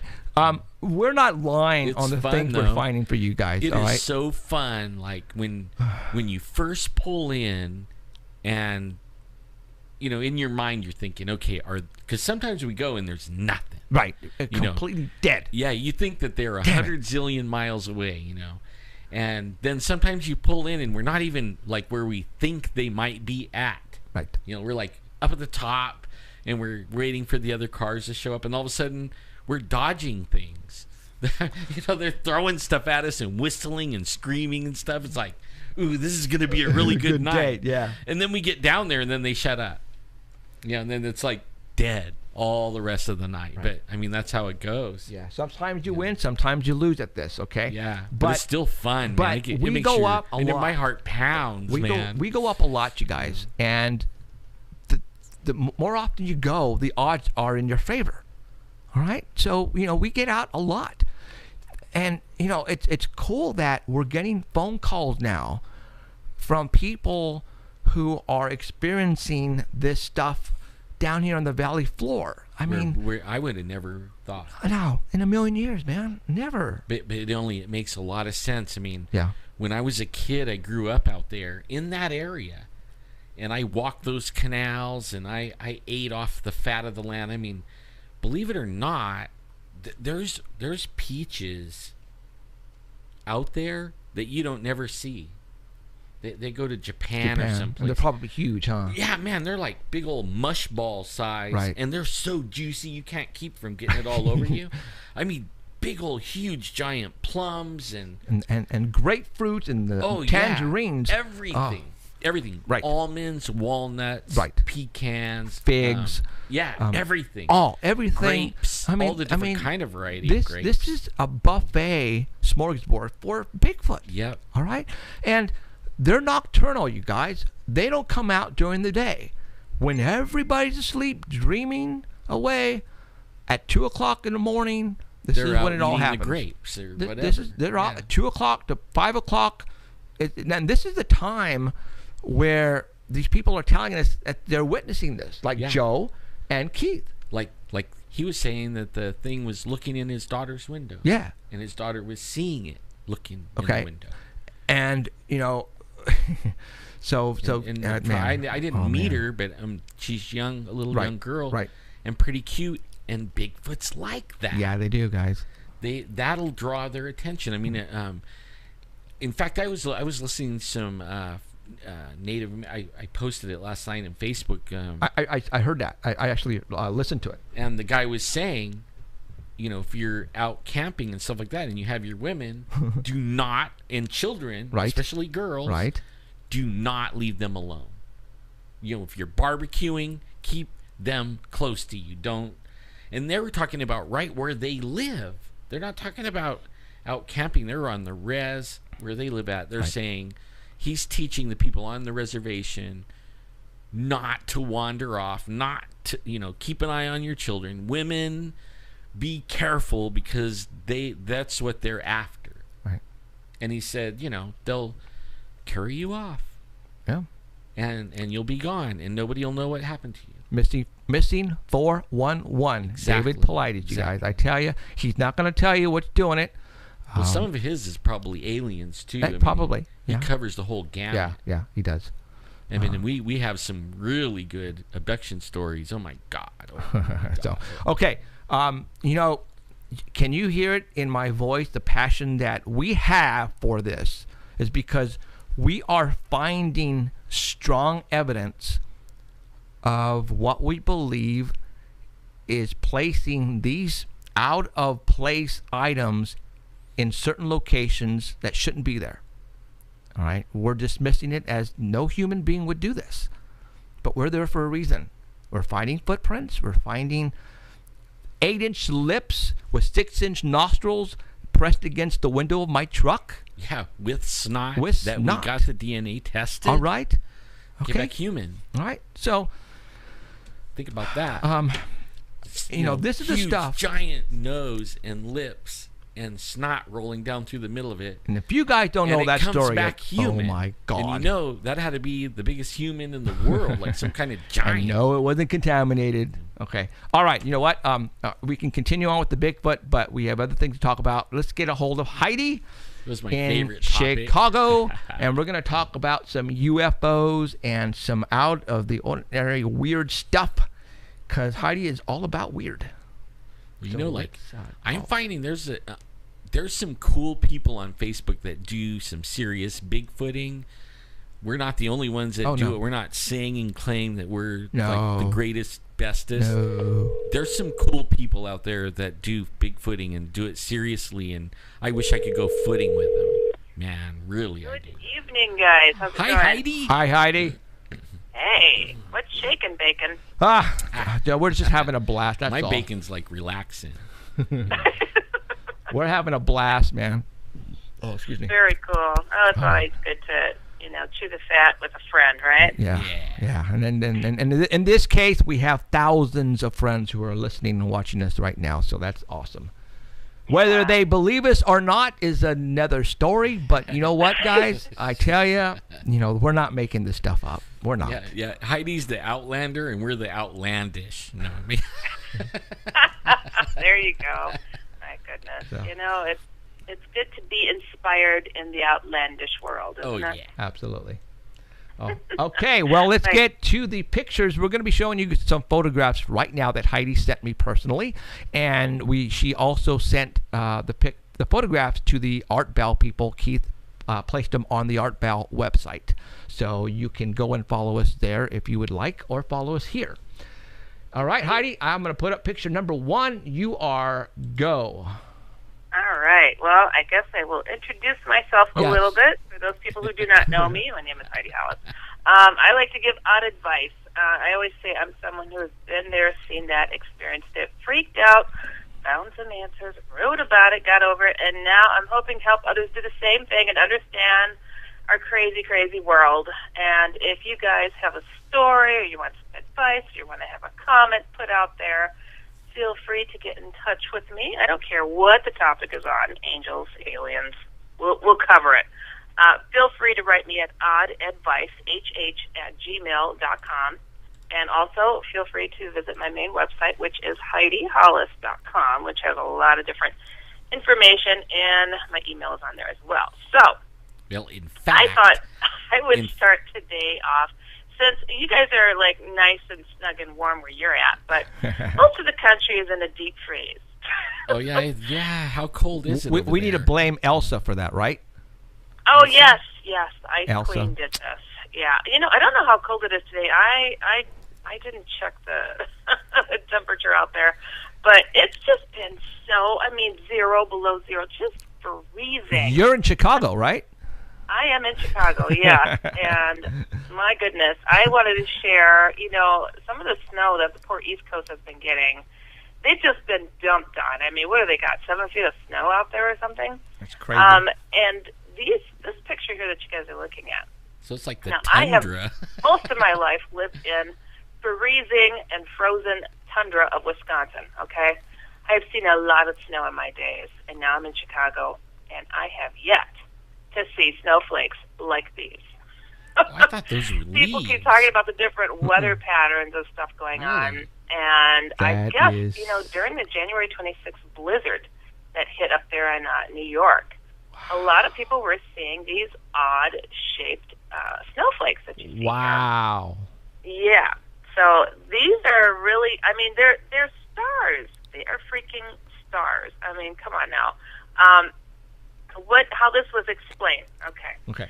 That if snowflakes stayed separated from each other like these in the photos, you can sometimes see the structure of snowflakes with your naked eye. Dr. Liebrick says that there are many different types of crystal patterns, and these star-shaped snowflakes are just one example. The dendrite, a star shape with varying patterns, is the most common shape of a snowflake. Based on its description, he said you're also seeing rimmed crystals in these photos, and it continues to say clouds are made of countless water drops, and sometimes these droplets collide with a stick. Oh, and they stick to snow crystals. The frozen droplets are called rime. All the different types of snowflakes can be found decorated with rime. And so when the coverage is especially heavy, so that the assembly looks like a tiny snowball, the result is called a grapple. Now, and he's got a website, by the way. I put the link on Art Bill's website to show all the different types of snowflakes, so you guys can educate yourself on it. But these are really big. I have never in my life until today have seen a snowflake or snow. I've always wondered where the word snowflake came from. Obviously there was a reason why people started calling these things snowflakes. Well, there you go. Here they are. Right. That's absolutely these were crazy. Quite large and very visible, where people were just like walking down the sidewalk and just, is that a shooting star? I mean, they were just star-shaped. I mean, yeah, I've seen snowflakes up close where you can see the intricate little details, but these are giant clumps of stars. Right. This is so, and there's another picture there too. All right, let's flip get to over that. to the next one. Get to that picture right now. So there were other people that were reporting these strange things. I mean, people who have lived in these areas don't generally go, whoa, that's a weird-looking snowflake. No. People on social media, Twitter and whatnot, were posting these weird shapes. I mean, what the heck? I mean, it's pretty cool, but quite bizarre. I've never seen it before, so I thought it'd be cool to bring it to your attention. Very cool. Because, that is very cool. I'm really blown away right now. This is really cool. Yeah, it's really cool. So colliding water droplets, I don't know, whatever. Okay, so next topic. I wanted to get in a little bit on these lovely February 3rd of this year UFOs that was spotted over the Estrella Mountains, I want to say Estrella Mountains in Goodyear, Arizona. This blew my mind because I'm like, I can't believe I didn't hear about this sooner. I mean, wow, this looks like what the Phoenix Lights from 1997. I mean, it's just really, truly, truly bizarre that this didn't hit the airwaves. Did you guys hear about these? I only heard about it or saw it on Facebook. Yeah, in passing. And it's like, it was such a big deal when it hit the news, and spread around like wildfire. But, I remember when it happened, and it was on the news, and I was like, what, did it happen again? Because I'd heard about it like 6 months earlier or something. I'm like, oh, the media finally decided to showcase it. You know, they were kind of ignoring those of us who are in the know of these odd things. But this one, I was just really shocked that it kind of bypassed me. But right. I wanted to say that 5 different people reported seeing these strange string of lights okay. To the National UFO Reporting Center. And they all described seeing something very similar to the Phoenix Lights. And people say they saw these string of lights in Buckeye and Goodyear, Arizona, describing 5 to 8 lights in a row that remained for at least 5 minutes or so. Now, this one witness said, I saw this UFO while driving. It was moving south over the Estrella Mountains. The lights were a fiery color, which is not visible in the video, which is a shape of the craft. He described it as being round and very massive. After it disappeared, he says he continued to drive in the direction it was headed, eventually driving beyond and behind the mountain, but saw nothing. There's also a link to the video that is just amazing, just absolutely amazing. But it's cool that these people got to notice the mere shape of this thing. Like, I don't know, the Phoenix Lights, if memory serves me correctly, people were describing it as being, like a triangular in pattern, but then right. it seemed to be in a row as well, though, correct? I mean, is that what you guys are talking? Well, you know, on the Phoenix Lights, now James Fox did a thing on the Phoenix Lights, right? I believe that there was two sightings, not two sightings. There was the main sighting, a fake one, and a real one. Yeah. And I believe the lights over the flares? mountain. Yeah. Well, I know what I don't know if they were flares, but I believe that was the fake, and the real one, where people actually witnessed it fly over them. I don't know if it was an out of the blue or I know what I saw. Go and see that. James Fox does an excellent story on the Phoenix Lights. But I on the video here, Heidi, is there mountains back in that way? What is that? In that direction? Yeah, they're saying that's the Estrella Mountains, okay. And that these lights were on one side of the mountains and essentially went over the mountains wow. and went into the distance where the people could not follow or see them any longer. So, but if you watch the video, it seemed to be pretty much, cruising at a pretty steady pace where they were driving along and pretty much able to keep pace with it while filming. But when it went up and over the mountain, I mean, they just fully lost sight of it. So, yeah, it was pretty incredible. I mean, to see something like that. And I always love the dialogue of people that are videotaping these things. It's just like, whoa, what is this? Okay, so the link to this video is on Art Bell's website right now, right? Yes, it is. Yeah, okay. It's definitely something that people need to see. It's pretty incredible. And, the awe factor of the people, it's just priceless. I love it. Wow, that's very cool. Awesome. All right. Yeah, I'm glad you brought this up because I did see, what I'm looking at right now on Facebook, but I didn't know the whole story, and so that's awesome. Yeah, I missed that on Facebook, darn it all. But I thought that was a really cool one. Now, this other one is pretty darn interesting. This is a UFO sighting once again over Arizona. Arizona is hopping.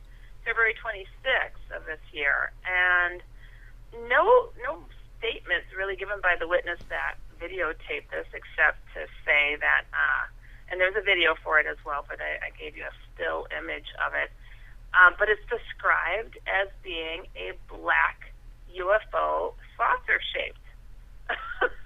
And I'm like, whoa, it really is, it doesn't look very reflective. You can see lights on it.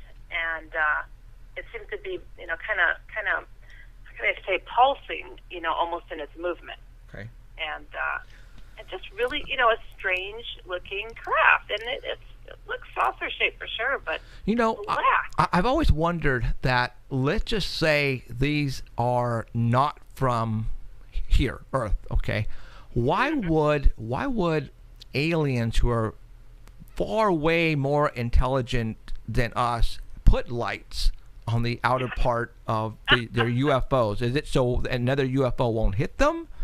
I have wondered the same You know, thing. and that's what kind of gets me sometimes. Like, okay, if they're trying to keep away from people and hide, why not be completely dark?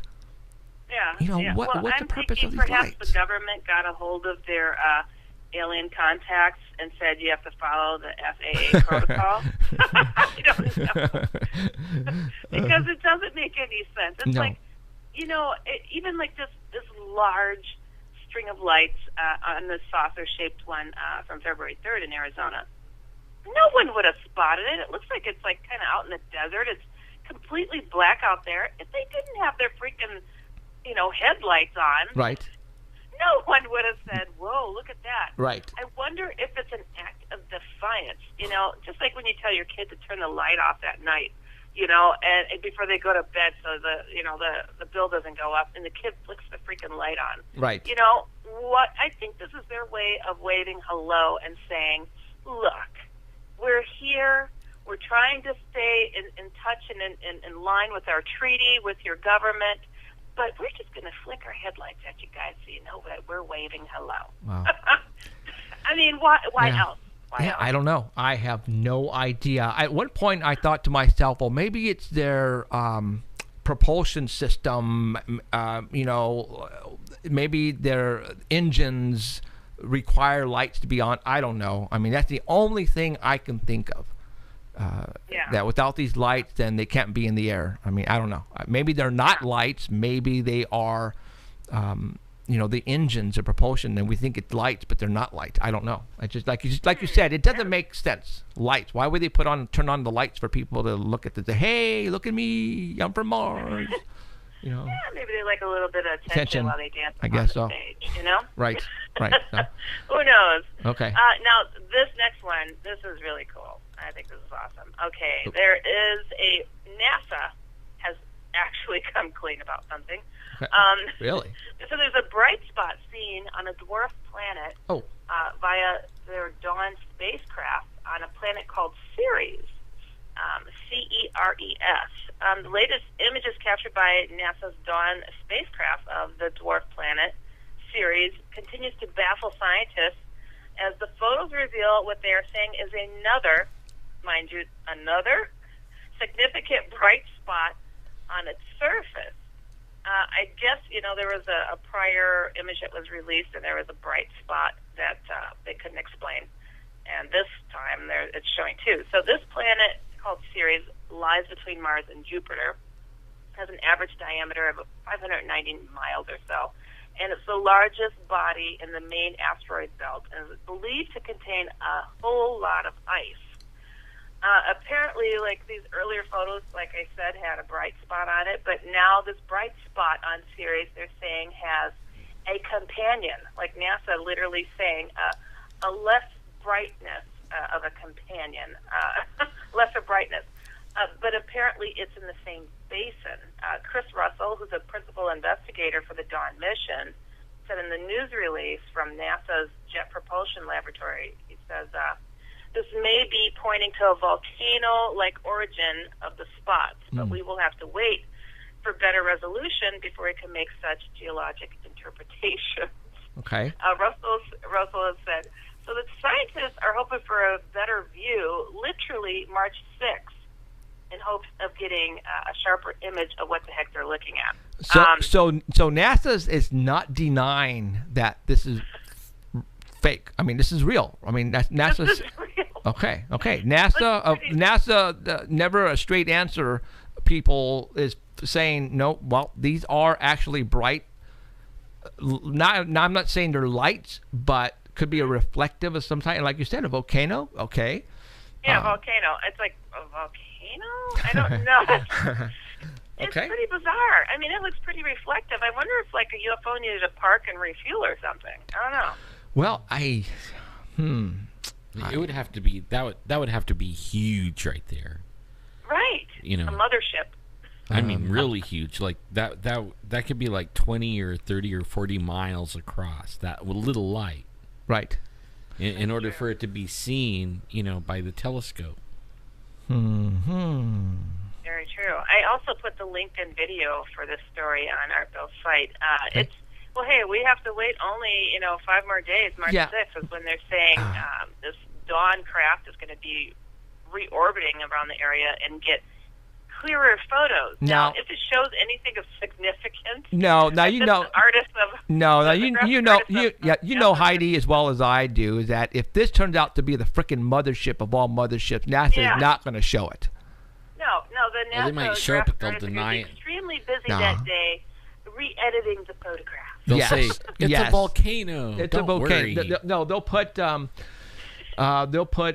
don't know. They'll find something and Photoshop it in there. But no, I mean, granted, it's a blurry photograph right now, and I can tell you if NASA does get a clear picture, I guarantee you they're going to substitute it with something else. Oh yeah, I mean, artists have come forward to say, I had to help doctor those photos of the moon. You know, it's like, come on, where do they think they're fooling? I mean, it's just so easy now to white out stuff or change it. That's just ridiculous. I mean, but I wonder what made them come forward to admit. Were people paying attention to their feed or something? I don't know. No, and that's exactly right. People now are in front of the NASA's, especially like, for example, the International Space Station's video cameras, live feed, and they are, every day people are monitoring their streaming and recording, because there's a lot of times where something will pop into frame and NASA will go, oh, and then go black. And then, but, the people out here who monitor this stuff will actually get it and then put it out on social media. Like right here, somebody got this by accident, and NASA can't deny it and has to come out and say, well, at this point in time, we have no idea what it is. Let's wait for the next round trip. But you know what my favorite is how they say that a lot of the stuff is national security, so they don't share with us. Now, I highly doubt that this freaking little dwarf planet has something to do with our national security. What's going on out there? Something's reflective. Show it to us. It's our tax dollars paying for this. Come on. Well, I mean, come on. Are they actually going to say, breaking news, this is a large ship and the reflection was from the sun or whatever, and it is a metallic object? Now, what would happen if NASA came out and said this is a metallic object on series? People would freak. I mean, come on. I mean, that a metallic object, that's telling me it's a freaking... That's a UFO. It's a flying saucer. I mean, they're going to say, well, it's one of ours. Yeah, right. Yeah, right. Okay? They can't say that. Gosh. It's a reflection off the snow. I hope that we're calming some fears out there, in regard to these topics, where people are not totally, going to lose their minds in the event that is sure to come one day. That these things reveal themselves. Yep. I mean, they are. They're testing us. They're, a little bit at a time, flashing their headlights at us. Hey, you okay? Look at me. I'm over here. Right. No, it's happening already. Yeah, it's all about conditioning, you guys, and they're conditioning us for the day to come, probably pretty soon. Well, I think they're going to be like that show on that I posted, the Twilight Zone. To serve man. Right. And they left a book, and they were trying to decipher the book, and then they're all taking trips to their planet and everything, but not coming back. Right. And and finally they they figured out what the book said, and it was a recipe book. Yep. How to serve man. On a dish. Platter. Yeah. On a platter. Yeah. Like, they're not placing the orders. It's the other way around. Well, right. And I mean, the people are so trusting nowadays, and they can say whatever they want, and these people are eating it up, and they don't even know who they're talking to, really. It's like, I'm a little more careful. Yeah. And worried, I'm kind of plumpy, and you can't walk fast, so No, you're the first guy they're going to snag. I worried about that in Africa. They would come up and they would start touching me. I was thinking, oh my God. Then they would invite me to dinner. It's like, no, thank you. I could see you on a yeah. Well, that's why. Actually, to be honest, that's why I take them Bigfooting. Right. Oh, is that it? Somebody's got to be sacrificed, That's it. right? That's the only reason I take him bigfooting. Yeah. Because I can run faster than him. Oh, Yeah. that's funny. That sucks, That's doesn't it? awful of you. I know. I'm I know. good I'm with bad. a cane, so that Bigfoot better watch out. No, you guys, I'm just kidding. All right, for all those people who think I'm serious about this, no. But trust me, I would run faster than Alan. I tell you. He's passing out menus right now, Alan. How to serve Alan? Well, you know what they tell me. They're like, everything's cool. We'll stay right with you, but be prepared to be face planted. I think one of us already has already been told which one's going to take the cane from you. Yeah. I know it sucks, doesn't it? Oh my You're God! gonna steal my cane and leave me. Hey, I've got a couple of emails here too. That Go for it. people sharing their odd stories and asking some questions for the little odd. Hey, advice. before you do that, did you get a hold of that person yet on the Ouija board? No, I did not. I got called in. I have been really quite busy on these weekends. A lot of patients coming in from hospitals, so I've been called in and called in and called in. So I have not had the chance, but I will definitely do that. Hopefully tomorrow evening. Okay, and just for so everybody knows, I get calls on my 24-hour hotline, and I got a call, another one, a couple days ago, where these people are having some experiences in their homes, and I finally got him to say, yes, I messed with the Ouija board a while back, and then that's when I say, oops, sorry, I can't help you here. Let me give you Heidi. So Yeah. let Heidi take care of it. So I gave Heidi the number, and Heidi is trying to get a hold of him, and as soon as she does, we'll let you know what happens. Oh yeah, I'm looking forward to chatting with them. I hope to be of help. It's like no miracle worker here, not a psychic, none of that, but just, I have faced some really horrific stuff over the years, and I'm happy to say I've been pretty darn successful, so I'm hoping to be of help to these people. So Cool. Fingers crossed. I will definitely let you guys know. Right on. Cool. Yeah, it'll be So- interesting. What's that? Well, it'll be interesting to hear. Oh, yeah, definitely. So The thing is, are they my going to goodness. listen to you?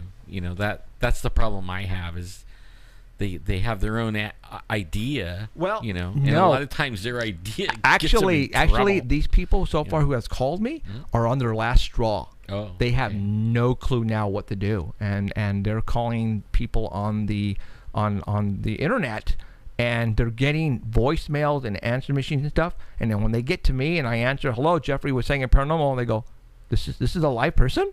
And I mean, every single time I get that, like they're blown away. And then I start talking to them, and then that's and then we get the story. But yeah, so okay. Yeah. Well, let us know what happens on that one, all right? I will definitely. Okay. No, honestly, I think that is the biggest thrill that I get out of everything that I do, writing the books, doing the shows, doing lectures, is knowing that I'm helping other people. Right. In some sense. Even if just a little bit. I'm not a guru or know-it-all, but, all you could do is pour your heart out and hope that it hits somebody in the right spot, Right. Yeah, so. But, okay, I got a couple of quick emails here. This one says, Dear Heidi, my wife says she had a shadow man follow her for years. Why did it not appear to me? And can it find her 850 miles away? Should I be concerned? Thanks, Joe. Oh, yeah, Joe, it can find you. I'm not trying to scare him. But, it's like Hatman doesn't drive a car. He's not like Men in Black.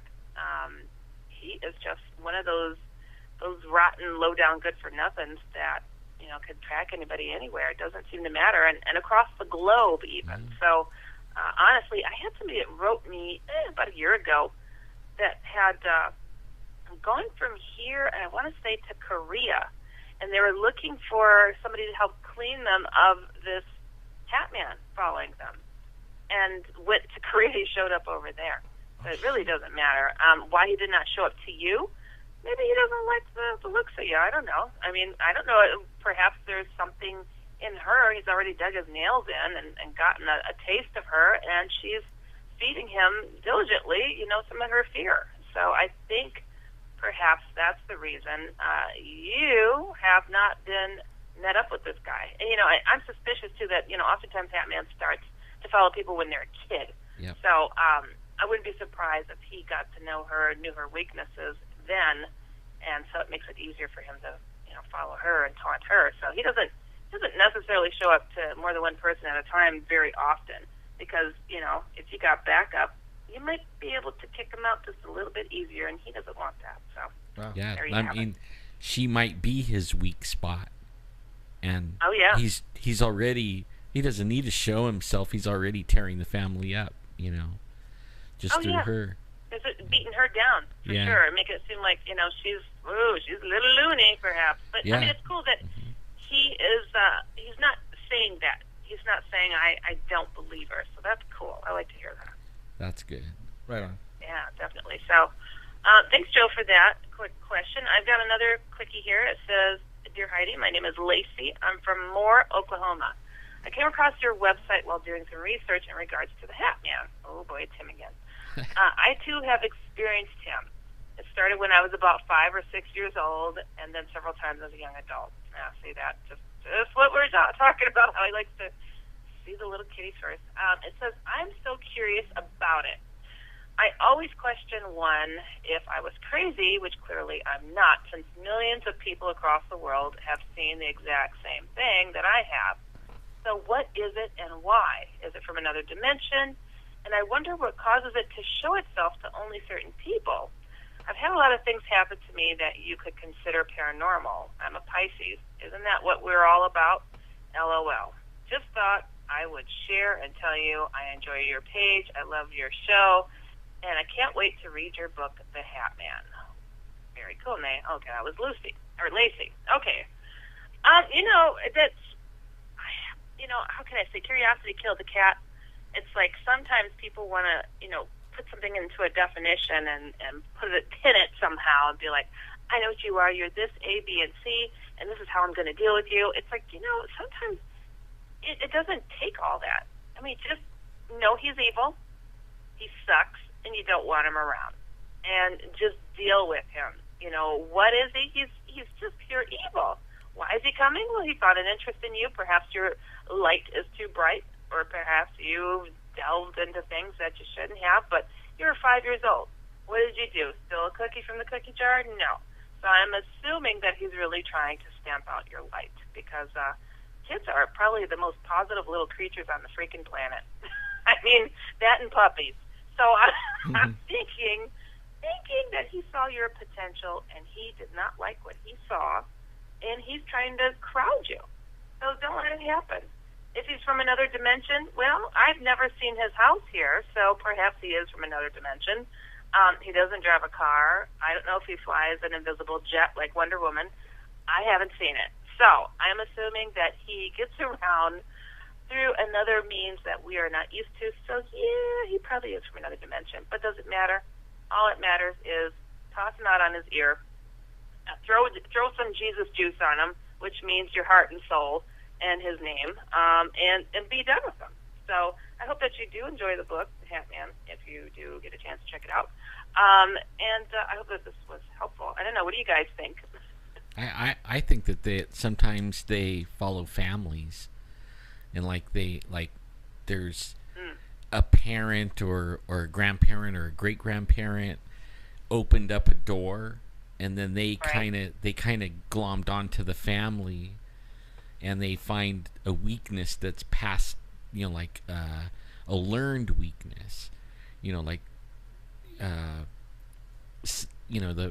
the mom is afraid of everything, okay, and the child learns that to be afraid of everything, so she starts out with a fear right away, and then they sense that or see it happening because they're right there all the time watching, and then they're like, "Oh boy, here we go, we'll get this one afraid right now." I think like there's somebody in the family. Yep. I personally think that somebody, again, the Ouija board thing comes to mind. I believe also they are, let's just say that drugs come into mind as well. Or alcohol. And when you get into that stuff, then it opens up for something to come walking right in, I think. Well, one that, and a lot of people don't like to talk about it, is abuse, like sexual abuse. Okay. And it was really prevalent back. I mean, this is a prevalent thing going way back. You know what I mean? Like, there's some sickos. Right. And these things, they thrive off of that sicko stuff. They love it. That makes them strong against you, is the sicko thing. Right. You know, they really like it. And so, I mean, the more sicko family you got, probably the more problem you're going to have with those things. Isn't it terrible? Sins of the father go on you. I mean, I just hate the thought of that type of thing occurring. But, you know, when negativity is lingering, I think it is more likely to, you know, slap its hand on your shoulder, you know, and say, well, what do we have here? Right. You know? Right. It's just, it's a horrible situation to be in, and it's always kids. It's always kids. It just breaks my heart. And then it's like they're taunted, you know, later on. And it's like, my goodness, you know, this thing is relentless. He will pursue and pursue and pursue. It's like, how do you stop it? You know, it's like I am always, like, optimistic that to the point, to your last breath, your last dying breath, that you can make a difference in how your soul will be perceived and received by the one God that I know and love. You know, it's like I'm just like, you know, I know there's a lot of horrible things that people can be involved in. I've even been in touch with people whose parents were, you know, satanic worshipers. I wanted to say that. They've had terrible things happen to them, but they've been able to shake that stuff loose, you know? So I'm optimistic. Really? Yep. I would think that you're done. No. Wow. No, man, Yeah, I know some too. I know some too, and what you have to understand is they're subservient. Everything in the universe bows to that one name. Oh, yeah. No matter what you did, no matter where you've been, no matter what your dad did, no matter where you are in life and whatever you did, when you give yourself over to that, then they have to bow to that name, just like you will have to. Everyone will sooner or later. And the name you're talking about is Jesus' name. Oh, yeah. And that name right there, and you know what's really funny is you could go on YouTube and type in people that's been alien abducted, people that channel demons and stuff like that, and then they finally find the truth. Okay, they finally find the truth.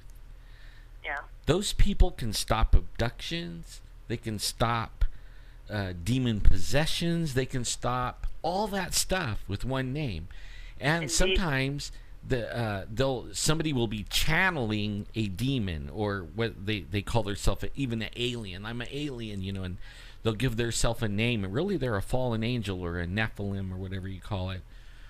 And they're talking through this person, and the person will ask them, what about Jesus? And they'll slip. There's 2 or 3 videos, and they'll slip, and they won't even say Jesus. They can't say that name. They call him Emmanuel. And I've seen like 5 videos where the demons actually come out with the name Emmanuel, and you admit, you know, that he created everything, even them. And then when they realize what they did, they backtrack and then start talking about, you know, Star, Sirius, or whatever. You know, all this stuff that it's not real. It's fake. Right. And that's why, you know, that's why I trip out.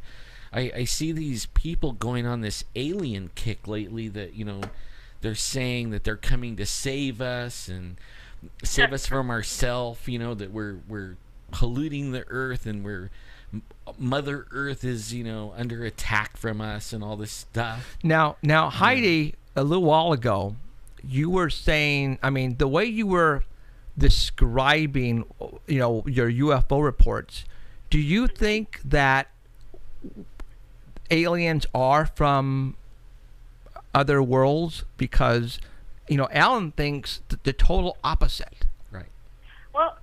I believe that these beings did not originate from here. I think that they've made this place their home now. I think that they live underneath the surface.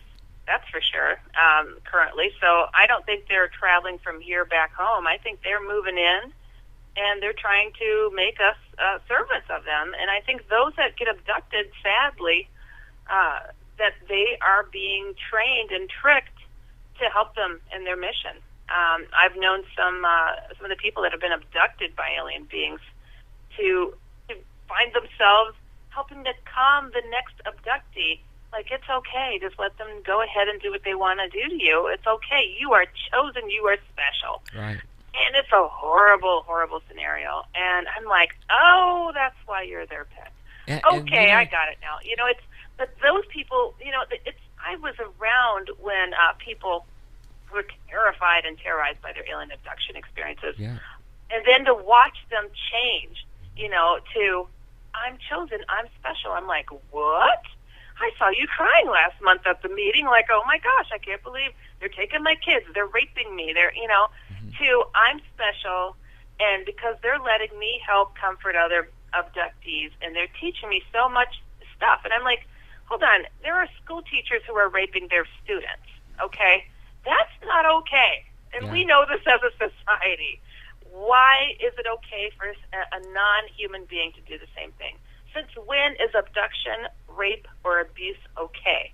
You know, and this is what really angers me, that our government is allowing it to happen. They know it's going on. I think abuse, they're afraid of them. Rape, and abduction. I think they're afraid. It's an atrocity, and they should be ashamed of themselves. When you if you go back and research this is what's really interesting. Okay, you go back, way back, and you don't, and it could be, some of it's in the Bible, some of it's in the book of Jasher, some of it's in the book of Enoch, some of it's in the Egyptian stuff, but they all talk about the same thing. They said these gods, okay, they brought technology, and it'll say what they taught, okay. You know, they taught this, they taught makeup, jewelry, that wore all this stuff, and they brought it in to control. They actually were put here, and they can't leave here. They have to stay here. And some of them were so bad that they chained them under the ground, and they're under there right now, chained down. They're that bad.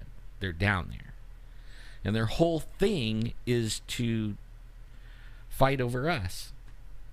Oh yeah. That's the whole thing is to be fighting over us.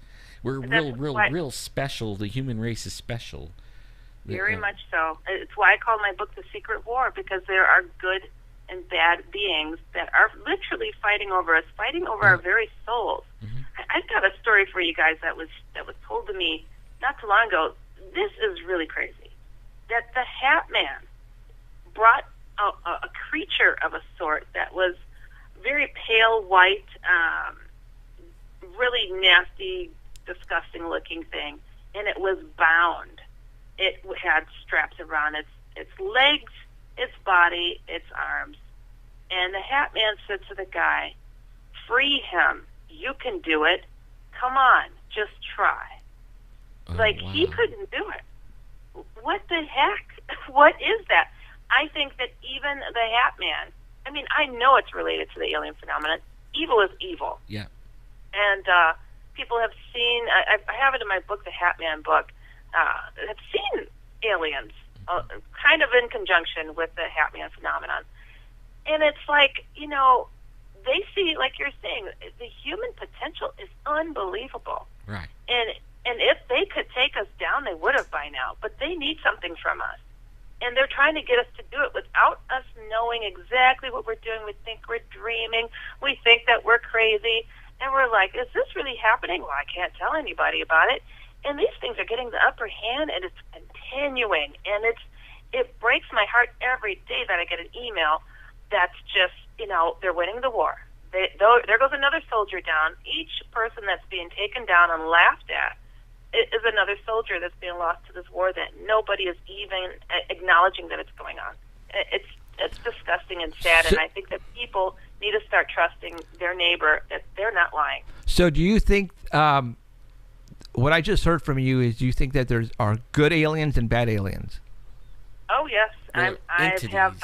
Entities. Yeah, they're not really Oh yeah, aliens. I've been in the company of some, I guess you could say, Okay, that okay. regard God for who So- He is and Jesus too. Okay, so entities, you are saying that, okay, bad entities, demons, whatever. Now, what are these good entities?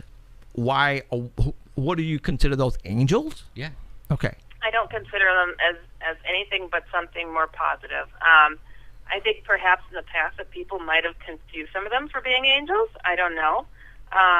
For myself, I knew that they did not look human, and I knew they had no problem saying the name Jesus and told me that I need to pray more. So I was like, okay, what? What is going on here? So yeah, I think that, So more like messengers from God, then, trying to help us out. That's I what think that's that what the there are name beings angel that even see means. we're being infiltrated. Okay. But they're following the golden rule of non-interference, though these other ones are just interfering left and right. But they're trying to drop seeds to let us try to fight our own war, but they're not going to let this planet go down. This is God's world, This isn't going to happen. Yeah, they're making a lot of ground on us, these negative beings, but it's being monitored. And I'm sorry, but it's like, again, these things have to hide in the dark for a reason. Right. Because they really need the cover. But we can walk in the sunlight and we can take these things down, and we've got God on our side, the positive forces on our side. And I think it's a battle. They've talked about in the Bible it's going to be in the heavens here and there, and all at once, like we're going to see it all at once. But it's going on individually. I mean, we got these little sneaky agents coming up to us when we're most vulnerable. I mean, that's what a low down, rotten, dirty thing to do. It's about time that we start recognizing it and encourage each other to open our eyes and also be able to close our eyes and feel what's in front of us, because these negative ones know how to shapeshift to look like anything you want. Yep. But you've got to trust your gut, your God-given gut, to know what's standing in front of you without looking and analyzing and trying to define it, Yeah, I think they're more not alien so much as they're interdimensional. You know what I mean? Yeah, I haven't been to those other dimensions, so I don't know. But we can't see them. I mean, all these texts that I was listing earlier that go back thousands of years, all of it relate, and all of them talk about that we can't see it. We only can see in a certain Realm. light. Right. Like we have cameras that can see beyond that will enable us to see a little bit more. Right. You know what I mean? Right. In fact, they're using it like ghost hunting, so that they could see into this other dimension. But there's more than that, even. Yeah. And matter of fact, I was talking to Adolf from 101102, and he was telling me that he's watching TV, and at the corner of his eye he sees something walking. And that's where a lot of people visually see, what they think are demons or whatever. It's just at the edge of, the dimension that we can, what I'm saying, see. And as I think they're walking among us right now, around us. They're probably in the studio right now. Yeah. They're in our house. They're walking around. They're everywhere. They're everywhere. And there I could believe be that. I believe there's a lot of different layers to our existence. That's for sure. I've seen things literally poke their head in and poke their head back out like they're looking around a corner, and I'm like, what? Did I just see that? I'm like, like there's holes all over the place. But I also think that these things are indeed among us, and they're quite aware of us being there, and some of them aren't. I don't know, but I see what you're saying for sure. Yeah. So it's a fascinating world we live in. I've been on like probably a 20-year study of these things, and at the same time was lucky enough to travel around the world. Go into the Africa and see the voodoo, and I mean way into the Africa where people don't wear clothes, and they were actually cannibals. Even though they admitted that they said they didn't eat people anymore. They still had their teeth filed like shark teeth, and even drilled holes in, like designs and stuff. And their instead of tattoos, they had scars, and I mean really elaborate scar tissue design all over them. And demons were like an everyday thing over there. And in fact, when you go over there and then you the people find God, like the good power, you see people get raised from the dead. You won't see it here, but you'll see it over there. Somebody will die, and then somebody of faith will come along and raise that person right straight up from the dead.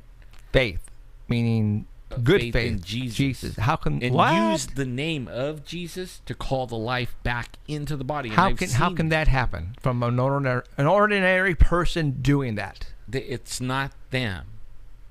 It's not them. Okay. You have no power.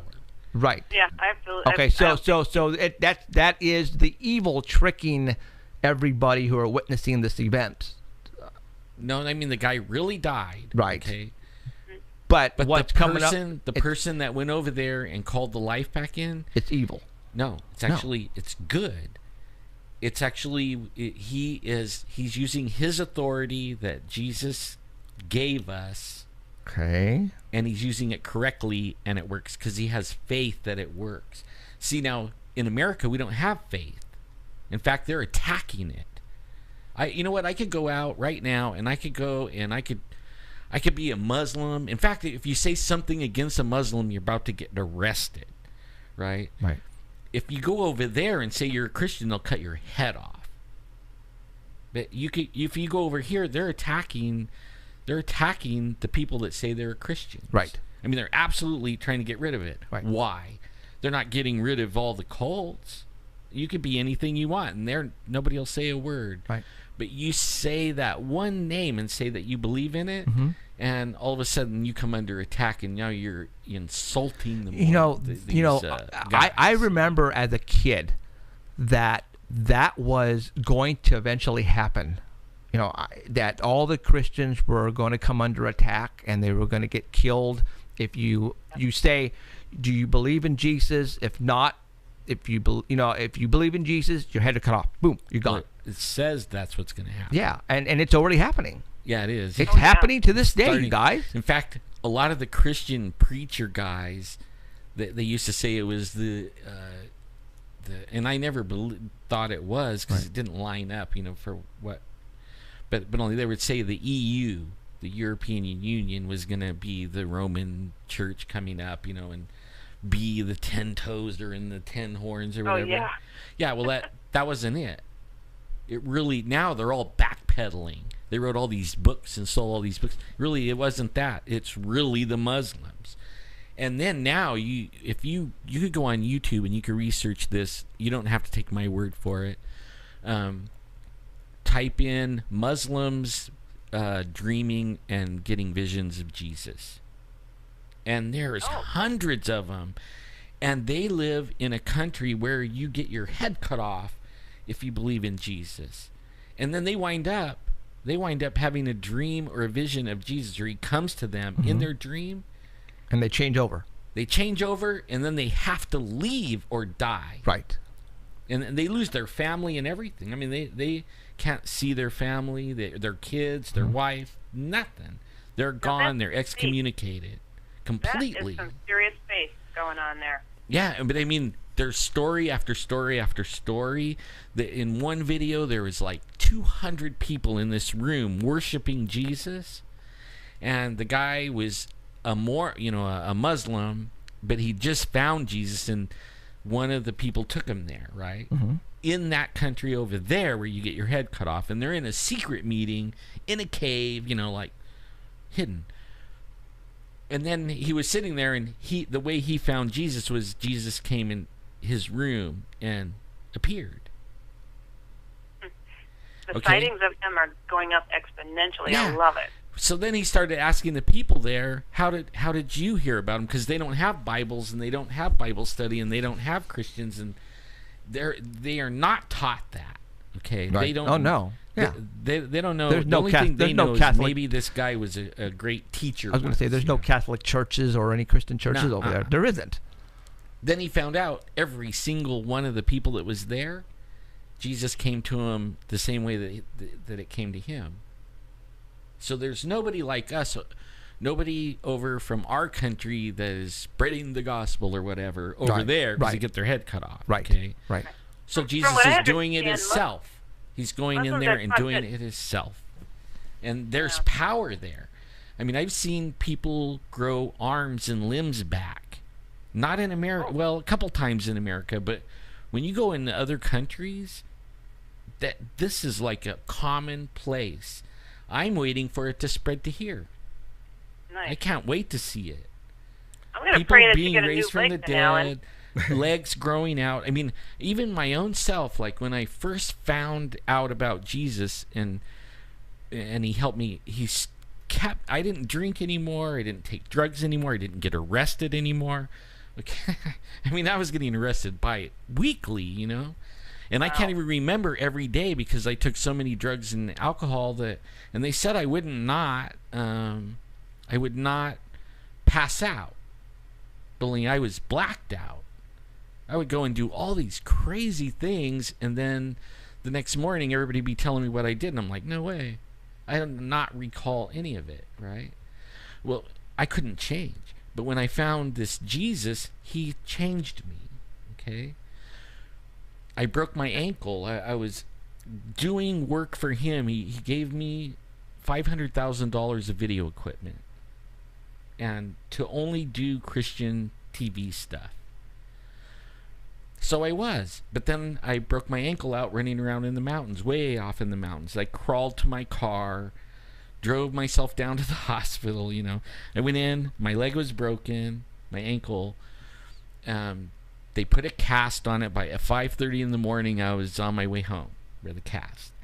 Then I went to one of, you know, I didn't know how to pray. I didn't know nothing, right? I mean, I'm barely a week into knowing anything about God, was not raised in church, don't know anything, right? I absolutely don't know nothing. And one of the guys that I met, he says, oh, you know, Jesus could heal that. I'm really, you know, yeah. He goes, do you believe he could? I'm like, yeah. I don't, what do I know? Yeah, I'll agree with you. So, you know, he prays, and then he tells me, cut my cast off. You got to cut it off and then take off walking to prove, you know, that you have faith. I'm like, okay, you know, so I did, you know, I did. I cut the cast off. How long after when the cast was put on did you cut it off? The very next day. Oh, shit. Like 10 in the morning, 10:30 in the morning. I mean, 5:30 in the morning I had to put it on, 10:30 in the morning I had to take it off. Now, this is paranormal, okay? What I'm about to tell you is paranormal. So then I went home, and when my wife seen me, she's like, she chewed my butt. Like, what in the world are you, you know? And it was all swollen and black and blue, and it hurt. And then, like, oh man, 11:30, 12 o'clock at night, I'm laying in bed, and my leg is killing me, and I'm like, oh man. You know, my wife's like, just go back to the hospital, you know, you idiot. You've been walking on it all day. What the heck is wrong with you, you know? So when I get back to the emergency room, guess who's there? Same doctor? Oh, yeah. Same doctors, same nurses. And they're looking at me like, and then they ask me, and I'm honest, you know, I tell them, you know, what I did, and they just start laughing at me. And then the doctor says, this is really going to hurt, you know, because I'm going to have to probably really go in there and really, you know, like. Said it. Yeah. He goes, you're dumb, you know. Dumbass. Yeah. We got to go take x-rays and see what kind of damage you did. And, you know, I'm like, oh, man. You know, I'm feeling pretty stupid at that point. And do the x-rays, and then I'm sitting in the room where the casting material is and everything. And he comes in, he goes, hey, can you jump down and walk across the room for me? You know, and I'm looking at him like, what?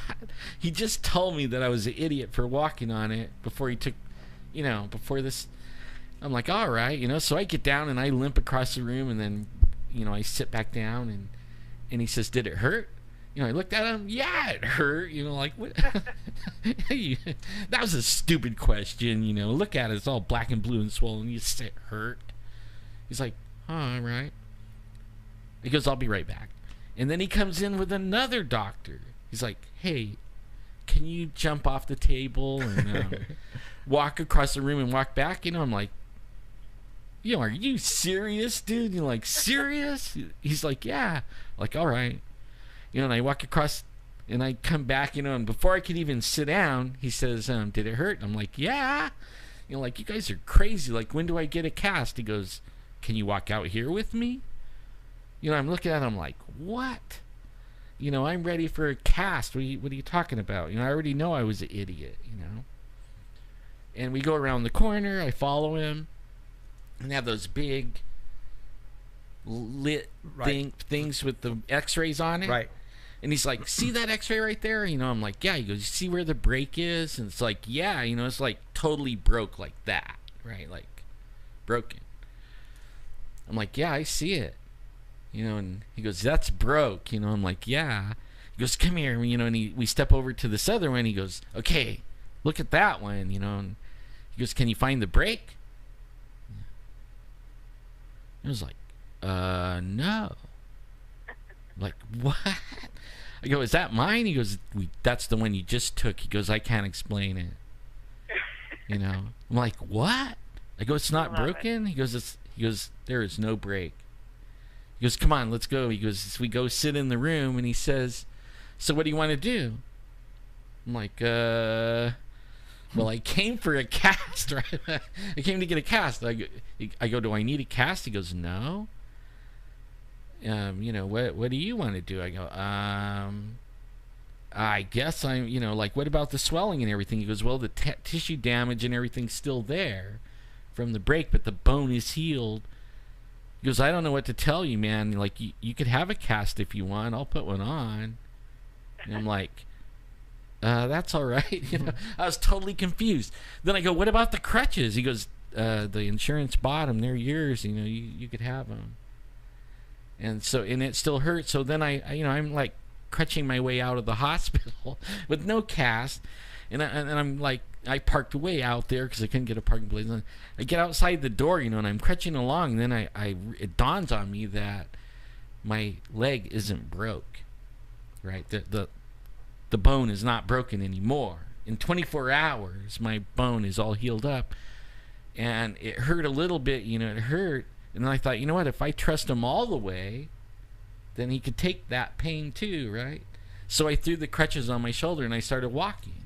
By the time I got to my car, my leg stayed black and blue for like 2 weeks, but I didn't have no more pain, no more broken bone, and I was able to continue working. Did you tell him that you took it off in faith to prove faith? Yeah, I told him that. So hey, good. I was hoping that element was just thrown in there too. Yeah, well, like a week later, where I started going to this church that guy went to. The one that prayed for my leg and cut the cast off. Like, man, I gotta go where that was like amazing, and that really got me on track to really studying. Nice. Okay, then we're in there, and he says, hey, there's a lady in there that was my teacher, like through elementary school, and when she was my teacher, she wore glasses, but something happened and she went blind, and she'd been blind for 8 years. Now I'm an adult in my 20s, and I know her. I've known her for a long time, and I watched her go blind. I watched, the whole thing. And he comes over, this guy that prayed for me, he comes over, he says, hey, he goes, man, God told me that he would heal her eyes if she believes it. I'm like, really? He goes, yeah, let's go ask her. He goes, you want to pray with me, with her? I'm like, yeah. I don't even know how to pray, really, so, like, I'll just follow your lead. He's like, okay, just come with me and agree with me. I'm like, okay. And we go over there, and he asks her, and she's like, oh, yeah, God could heal my eyes, just like I was with the leg. Hey, yeah, he could heal me. He prayed for her, and then she started crying. And then she told us later that her tear ducts had dried up, and it dried her eyes out like raisins, and that's why she went blind. And she started crying, and pretty soon she pulled off she had these patch things on, on both eyes. She pulled them off and opened her eyes, and they weren't all the way formed. We watched them grow back in her head. Beautiful blue eyes. And she was like 70 years old. All the years I knew her, when she could see, she wore glasses. After that, she didn't need glasses. She had perfect 20/20 vision. Wow. Yeah. I mean, that is supernatural, you guys. Supernatural. That is paranormal. That is. I mean, that is a trip right there. That is. Now, like for people that come with me with these demons and negative and all this stuff, it's hard for me to, like, see it their way.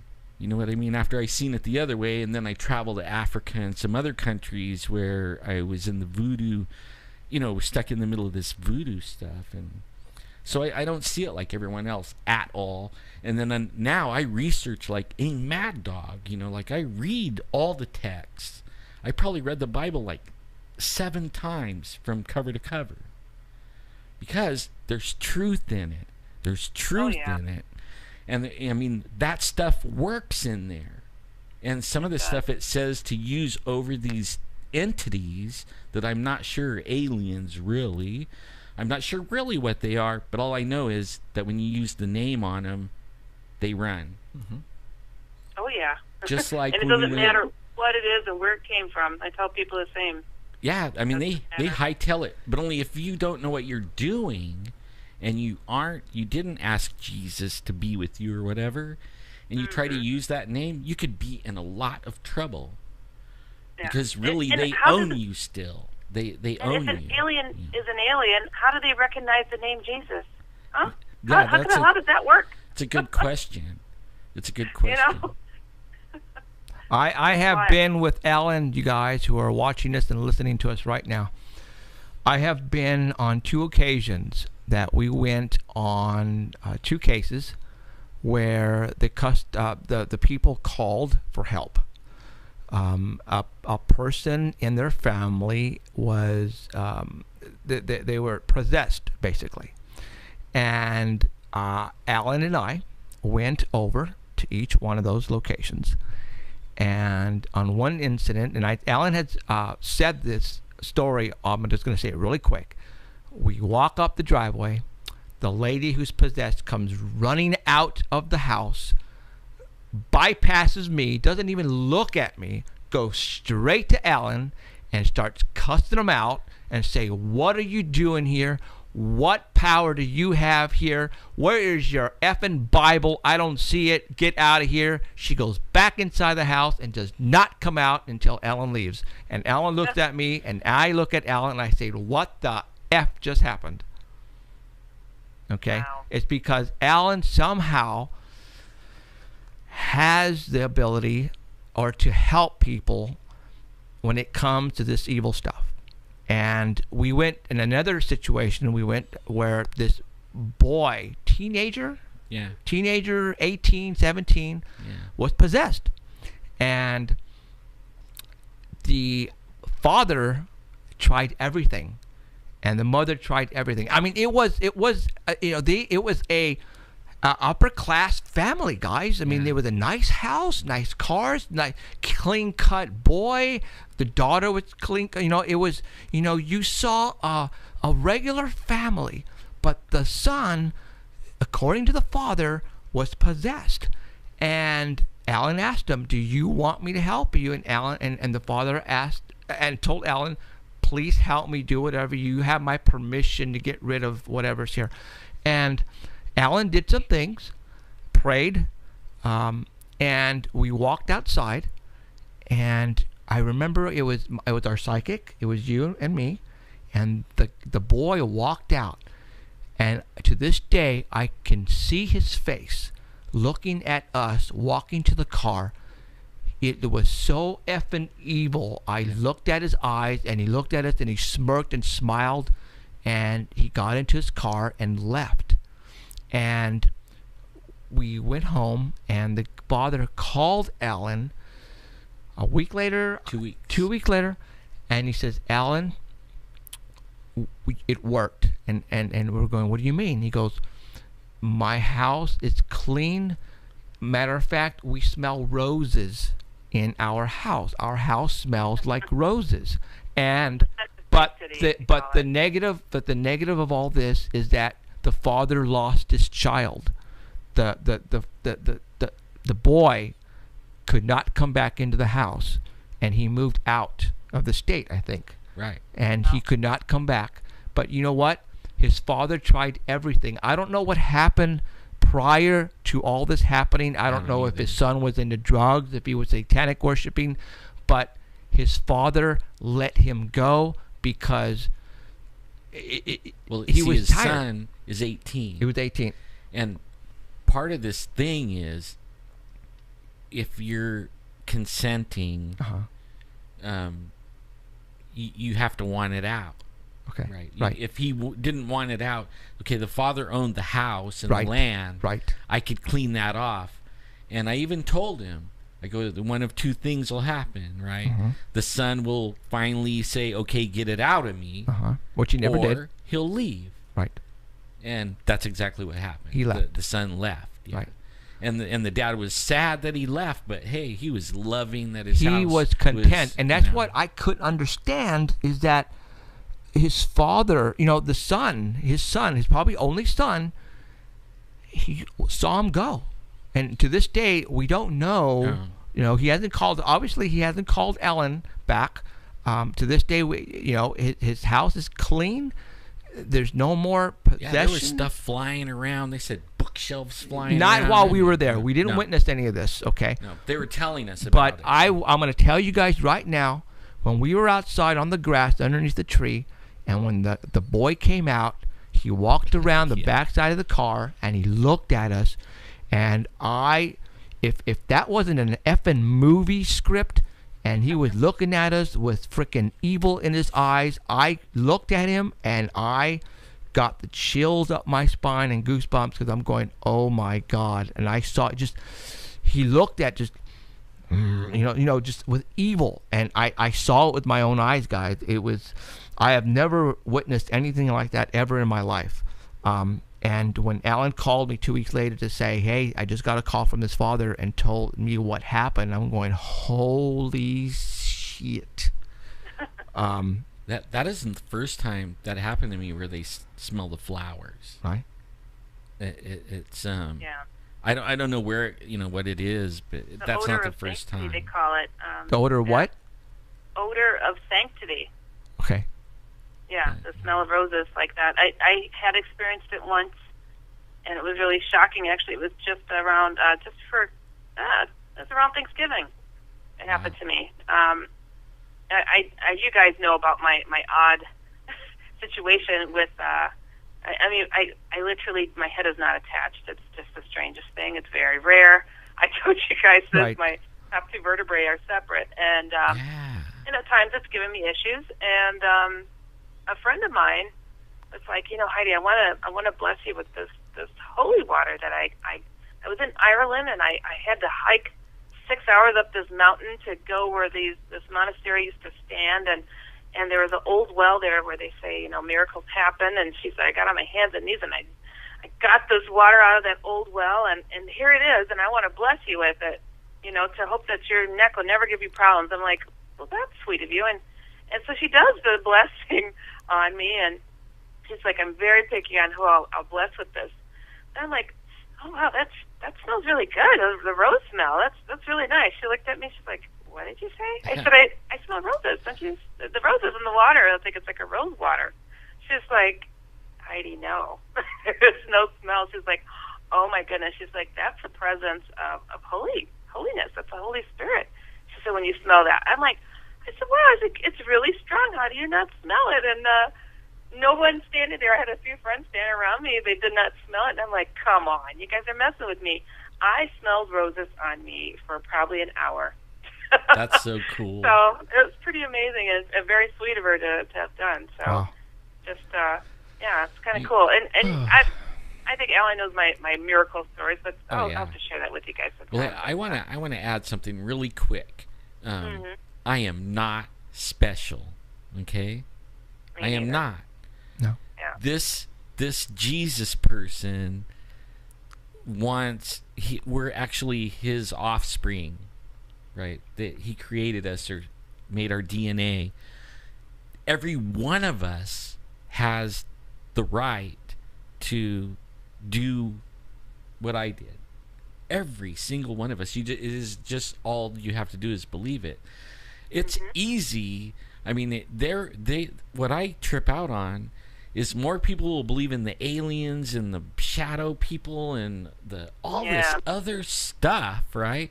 No problem there, man. I could go talk about it all day long, and I love talking about it, because I don't understand it really, all of it still. Right. But all I do know is when it gets so evil, I could stop it. But so can every single person, really. This is not. It's a free gift to everyone. I mean, it's an actual free gift to everyone. I'm not special. Anybody that does that stuff is not special. Everyone can have that. And I mean, it took me a long time to figure that out because I was more afraid of everything. And once I found out that you didn't have to be afraid, that you actually had some kind of power over it, that you could use, not yours. It's kind of like a cop. He doesn't have any special power or anything, but he has the authority of the police badge and all the gun, And he, not to mess with him, otherwise you go, he could put you away, and make your life miserable. It's about having no doubts in where you stand, where your faith is. Right. And I've talked to you guys a few times with how I feel when it comes to, I write on these horribly negative things: the Hat Man, shadow people, aliens, alien abductions. And I'm like, there needs to be a balance. I also have a book on Jesus encounters, angels, and faith. And I only get called about the negative stuff to come on the shows and talk about the negative stuff. And I'm like, no, you know what? I knew that I had to keep shedding light on these topics, to show people that you don't have to be victim to these things either. So, I mean, I have another book I'm going to be putting out soon called The Other F Word.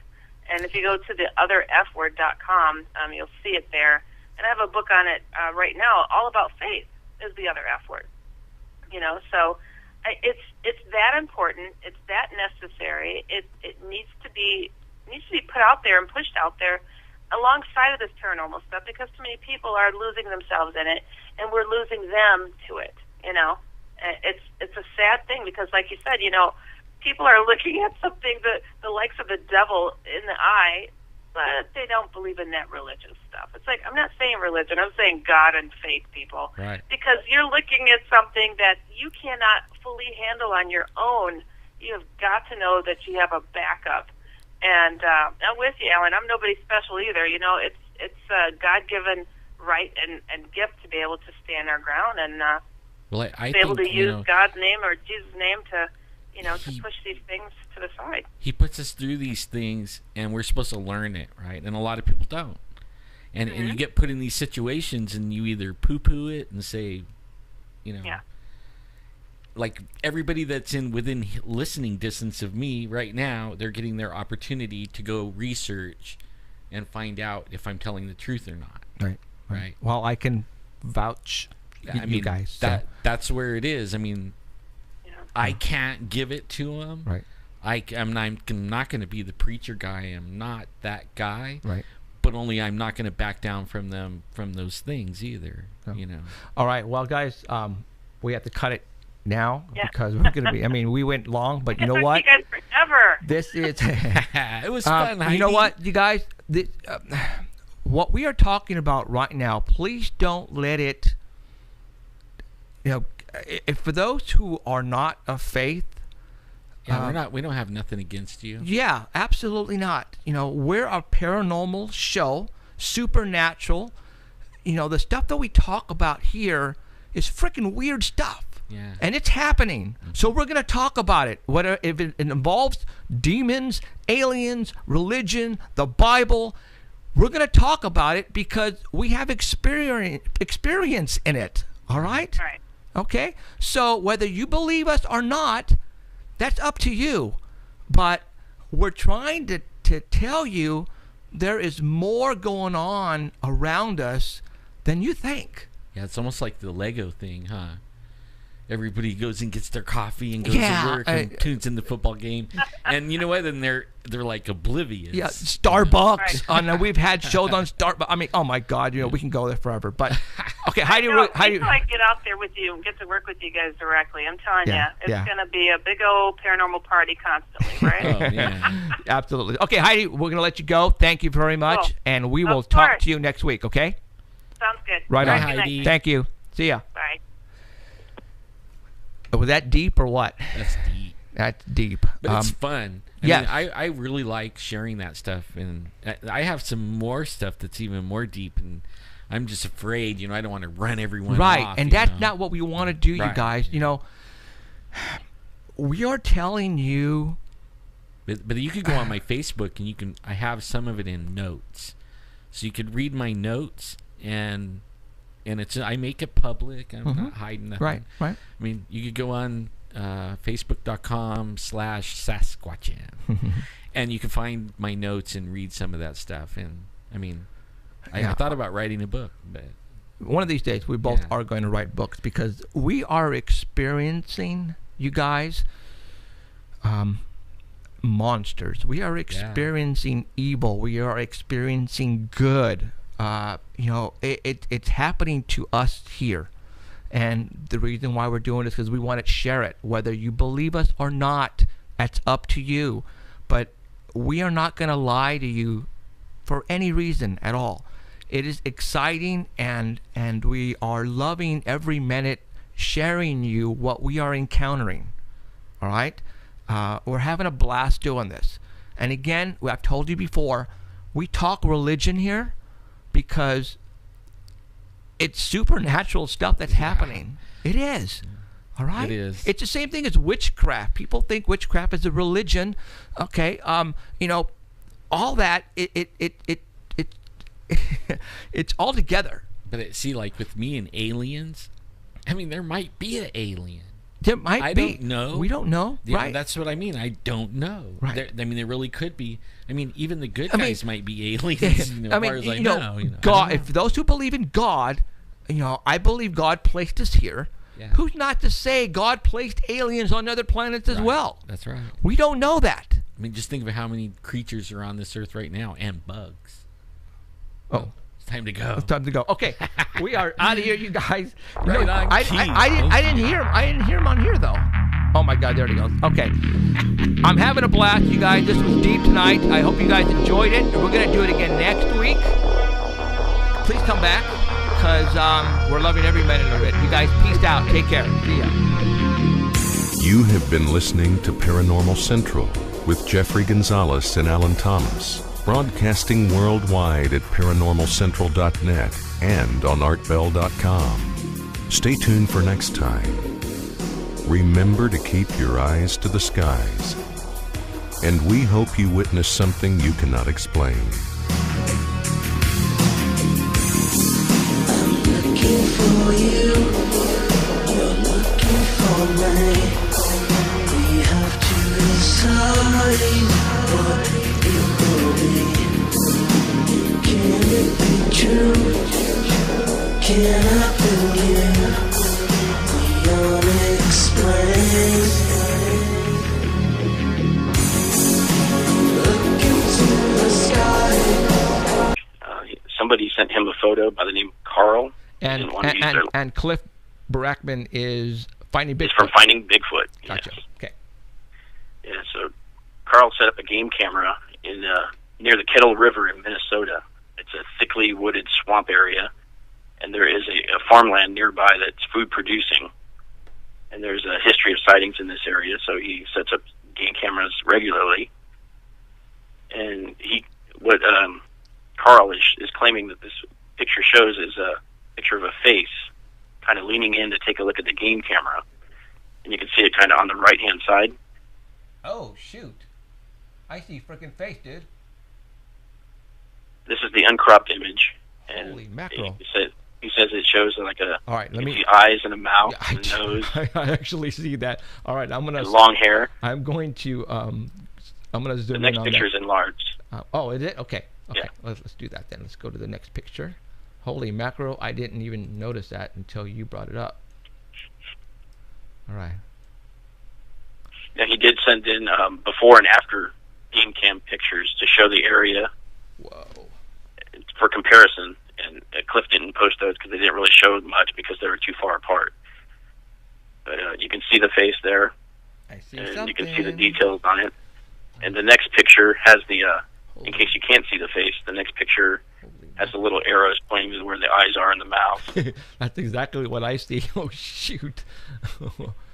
Oh boy. Okay, now when like a you poodle. get something from Cliff, all right, you guys have to take his name, his credibility into effect. All right, Cliff is not going to put nothing out there unless he is almost 100% certain.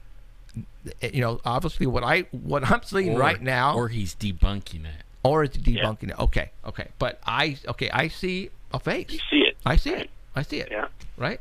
All right. Continue. So Cliff contacted Carl and said, send me the photos. I want the original photos. I want to be able to look at these extensively. So that's what Carl did. So he's not trying to trick anybody. He just doesn't know what it is, and he's putting it out there to see if somebody can tell him what it is. Okay. So Cliff did what you're supposed to do, what everyone's supposed to do, is look what it's not before you decide Right. what it is. Right. And he looked for the possibility of misidentification. Okay. And maybe it possibly could be like the back end of a moose or other large animal in the area. Okay. I can see that. So he's looking for that, and none of that matched. But if you go back to the original picture, Okay. the tip-off for Cliff was that there was probably food left out in front of the camera, like you usually do. Right. And in the first picture, the uncropped image, you can see 2 crows on the ground. Right. Oh, wings, son of a gun. And would those crows be there if there was a Bigfoot in the area? No, there That's what wasn't. Cliff said. Ah. So after looking at more, Cliff decided that what this is a crow in flight, Yep. and Son it's of a flying gun. off. It's flying off to the right, Wow. and I agree with his assessment. Yep. It's probably grabbed its food and took off. It's facing to the right. You can see the feathers now. Now that you know what you're looking at, you can see the feathers Yeah, all the way down at the bottom. Right. You can see the wings, I'm bummed. and it looks bigger than the other 2 because it's closer to the camera. That's right.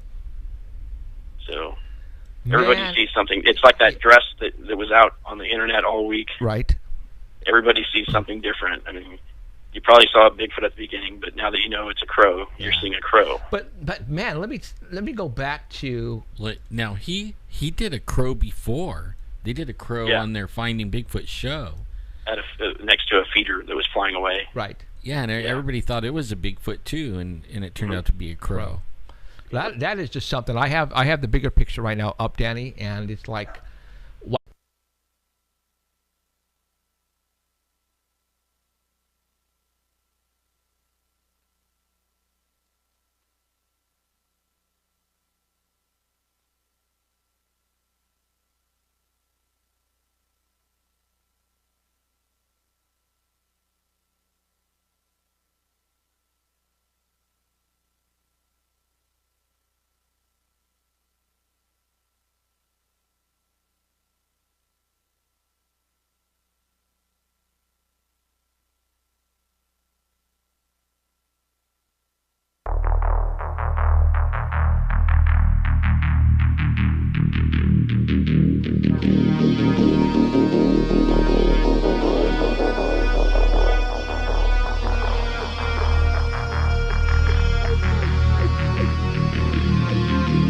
Welcome to Paranormal Central, broadcasting live from Central California with your hosts Jeffrey Gonzalez and Alan Thomas.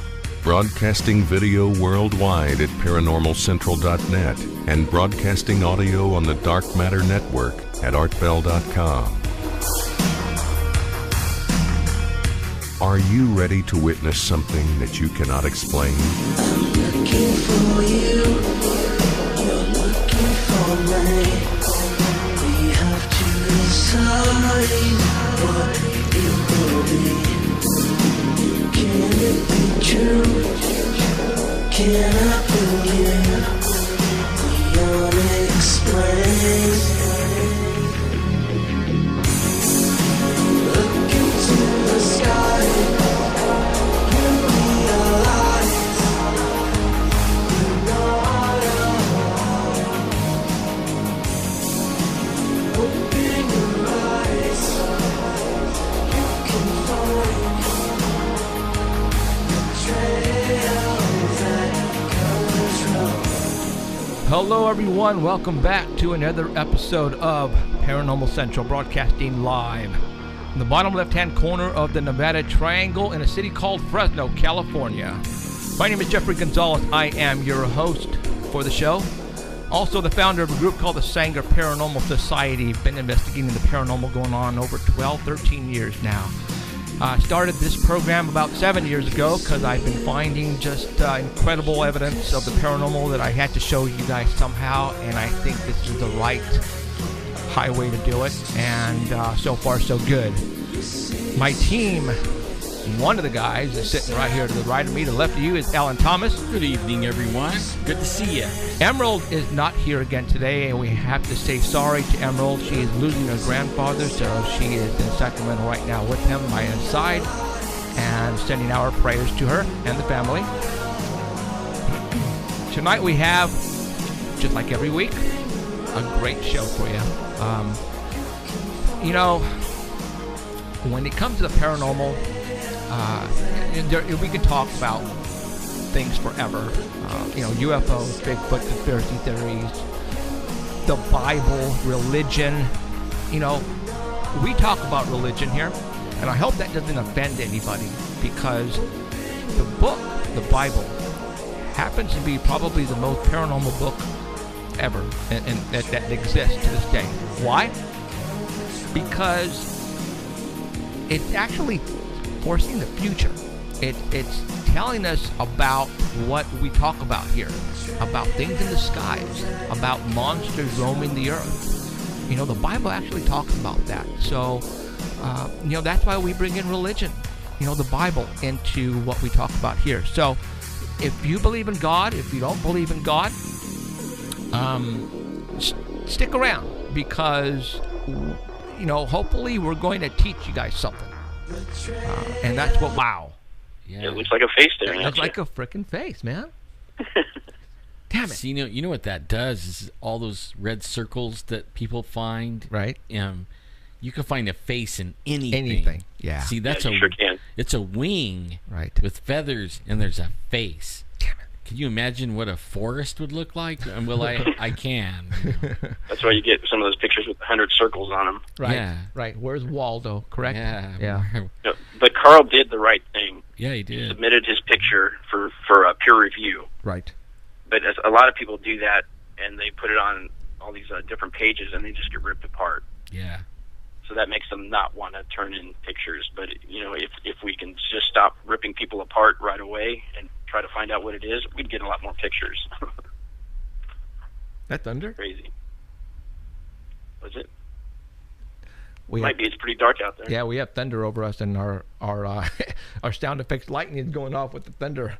Kind of cool. That's cool. Gosh dang it! I need to put those two in here, because that would have been. Oh God. Okay, I'm gonna do it for next week, you guys. All right. Well, that's you know, that's awesome. Yeah, I saw a face there, but it's yeah, that's a bummer. Okay. Well, hey, you know, it's pretty good. It's all about, you know, finding the truth. You know, if it's not a Bigfoot, then we're gonna tell you it's not a Bigfoot. All right, number 4. Got it. Go. For sure, Cliff Brackman will. Yeah. I mean, he'll tell you. They'll tell you straight up.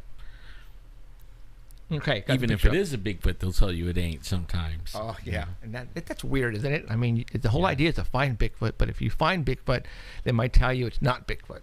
I mean, come on. That doesn't make any sense to me, but oh well. All right. Number 4th picture. Go for it. All right. Number 4 is a story from a news site, and it's called OzarksFirst.com. It's a TV news station. And this was submitted on February 26th from Fouke, Arkansas. Okay. You know, that's the Fouke monster, and The Legend of Boggy Creek. That's one of our guests. We interviewed him Lyle twice. Blackburn. Yep. Yeah. Yep. Actually, They a have, good sightings. friend, not just a guest. Oh no. It's starting to Anti-lag rain. feature triggered. Oh. What's going on there? I Local hope it isn't recording like is the com- storm is taking What's that? What's up taking with out your that? internet. Okay, well, go ahead. Continue, Danny. All right. They have sightings dating back in this area all the way back to 1908, and everybody sees a creature that's anywhere from 6 to 9 feet tall, about 400 pounds, has brown, red to black hair, and extra unusually long arms. And anyways, this Fox 16's reporter, Suzanne Bruner, covered a story in November about a rare deer doe that had antlers, and it was killed out in the woods. And this was in Ida, Claiborne County. And a Sasquatch hunter was watching the story in November, and he thought he saw in the background of the story what looked like a Bigfoot to him. So he took a screenshot and he sent it into Suzanne. So we don't have the original video from the story back in November, but we do have the picture, and that's what you're showing there. So that's right in the dead center is what we're looking at? Yeah, Okay. the dark area. You know, again, just like, you know, if you look into a forest, just like Ellen said, you can possibly pick out things. And, you know, this, unless you have a before and after picture, you can't say anything about this. Yeah. You know. And that's where you have the screenshot. And they interviewed a guy there named Williams Lunsford, and he says that that's about the size, and the coned head and the black eyes. It shows everything that he saw. He had a sighting about 40 years ago near Boggy Creek, and he was 17 years old at the time, and he was fishing, and he saw across from him, about 45 yards away, a creature squatting behind a tree staring at him. And when they made eye contact, this thing stood up, and he said it just kept rising and rising and rising. He couldn't believe how tall it was. Right. And it just, they stared at each other for a while, and it just took off. And so he's been traumatized ever since. He says that's what he saw. Yeah. Hey, can everybody hear the rain? I'm going to hold on. It was thundering right now, too, so it's raining like cats and dogs. So we are letting the people at Art Bell know that if for some reason, if we lose power, well, then obviously everything is gone. So we're just letting you give the heads up. But we got, I mean, it's raining cats and dogs and moose and Bigfoot outside right now. So wow. Just, yeah. Pretty cool. It's perfect. Perfect. Show. And then I tell you, if I would have had my lightning set up in the back, because it was thundering and it was triggering the lightning storms outside. But okay. All right. Is there another picture after this?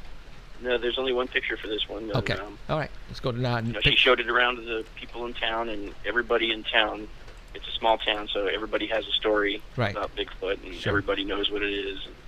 It's just a shadow right now. Yeah. Unfortunately. I'm still trying to track down the original story. I want to see if I find it. I'll post it on the Paranormal Central page. Okay.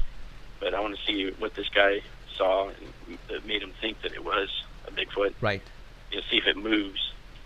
See if anything. Right. Right now, it's just a shadow. Right. So. That's cool. Okay. All right. Go to the next picture number 5. Man, too bad I couldn't pan the camera around and let them see that. 5. Another lightning flash? See, I purchased some strobe lights, right? Some professional strobe lights, and I have them in the other part of the studio where we're going to do the TV show. I have them outside the windows, and they're sound activated. And right now, the thunder that's going off outside is triggering the strobes. Now we're like the lightning's coming through the windows. It is so bitchin'. It's haunted in here. And it would probably be working right now if I would have had them back here. Yeah. But like an idiot, I didn't. God, I slapped myself. All right, got the next picture with something walking on a trail. Yep, this is from the Crypto Mundo page from Craig Woolheater. He posted this on February 26th. Got 3 pictures with this story. Okay. Now they had a pic they've had this pic for a while, and they didn't have permission to post it, but they finally got permission this week, so they released it. It was sent to them from far north Queensland, and for cultural and security reasons, they cannot give the exact location away. So it was taken in October of 2014. Okay. It was 2 men that were, they observed something walking towards them on the trail, and at first they thought it was a workman workmen in the area wearing overalls. So they decided to wait for him. And as it got closer, they could see that it wasn't somebody in overalls, that it was completely black. It was 8 to 9 feet tall, had a large stomach, and the muscles in the neck and the shoulder were pretty muscular. And they can see them, and had long arms, walking like a man. So they pulled out their cell phone and they took this picture. And it was about 70 to 80 meters away, which is about 230, 260 feet away, which is about a little over 3/4 of a football field away when they took this picture. It's right so far away, and then they left the area after they took the picture. They're claiming that this is the 100% genuine photo, not photoshopped or anything like that.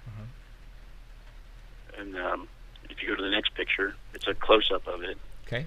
Let me go to that picture now. Okay, got it up. They had a much better view of it than these pictures, so we don't know what they saw. They just their descriptions, but it's not convincing. I mean, still can't tell what it is. Yeah. Still almost a football field away. Could be a possible misidentification. Why didn't they wait till it got closer to take a picture? Right. And that's why didn't it try to hide when it saw them? True, because if it was a Bigfoot, we're here for, okay? So, all right, let's get to it here. Again, Emerald is not here, so I'm going to be handling all of the phone calls and the callings, and if we get phone calls, I'll be answering them, and hopefully I won't screw up. But guess what? I probably will. That's just the way it goes. So bear with me, you guys, okay? All right, so let's work on the lights a little bit here. All right, cool. All right, as you guys know, we are broadcasting video on live stream. And if you're watching us right now, I am so sorry. If you want to just listen to our broadcast, you can go to artbell.com. Yep, you heard me right. Artbell.com is broadcasting our signal audio worldwide on the Dark Matter Network. You can go to paranormalcentral.net, and you'll have 2 links on there. You can go to the Art Bell, or you can go to the live stream and watch us. Or what a lot of people do, because sometimes the sound stinks on here, is you can go to live stream, mute us, and you can go to Art Bell and listen to us. And a lot of people do that, and they say it works out great. There might be a delay in there, but you know what? Who cares, right? So we're going to be calling Danny Valderrama, who is our Squatch reporter, and I think he's finally home and he's not on the road. It's about frickin' time. And he sends us over some pictures, and we're going to be showing them on live stream. If you guys are listening to us on Art Bell, you can go to the homepage at artbell.com, and you will see the pictures that we're going to be talking about with Danny and Heidi, our other reporter, at the second half of the show. And you can go, and I believe it's like the Squatch Report and for Paranormal Central, and you'll have Heidi Hollis at the other link, whatever it's there, and we're going to talk to her at the second half of the show. So let's go ahead and call Danny. And again, I'm going to be the one who's doing the walking of the fingers here. So let's hopefully I dial it right, and let's get him on the phone. Oh my God, that worked. Yeah, when it starts ringing. Hello? Domino's Pizza. Can I get a large combination? You like anchovies? No. Because you know what, you're fishy. That's why I'm requesting anchovies. You guys want? What do you guys want? I want to know about Bigfoot, dude. Is he real or not? Bigfoot. Of course he's real. Oh yeah, you got proof? He lives in our hearts. Come on, you can do better than that. He You got lives the in pictures, red some circles. videos. He lives in You know, red what I did circles notice on is my that Facebook. in order to see him, you have to be drinking or smoking. That's all the blurry. That's when it comes into blurry. Now, let's say you are drinking and you are smoking. How do you get it focused? I don't know. That's why he's Lucky always if you can know how blurry. to use a camera like that.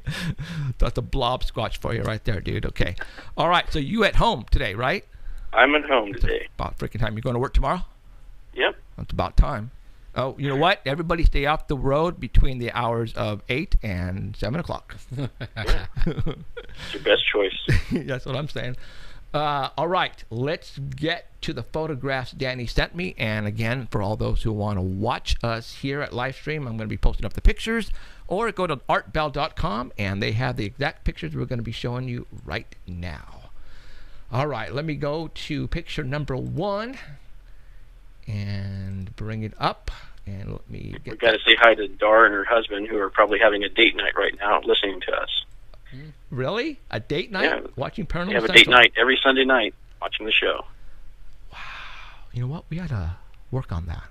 Maybe we can create something. Date night with Paranormal Central. Yeah, we could do a 2-for-1 deal. A 2-for-1 deal.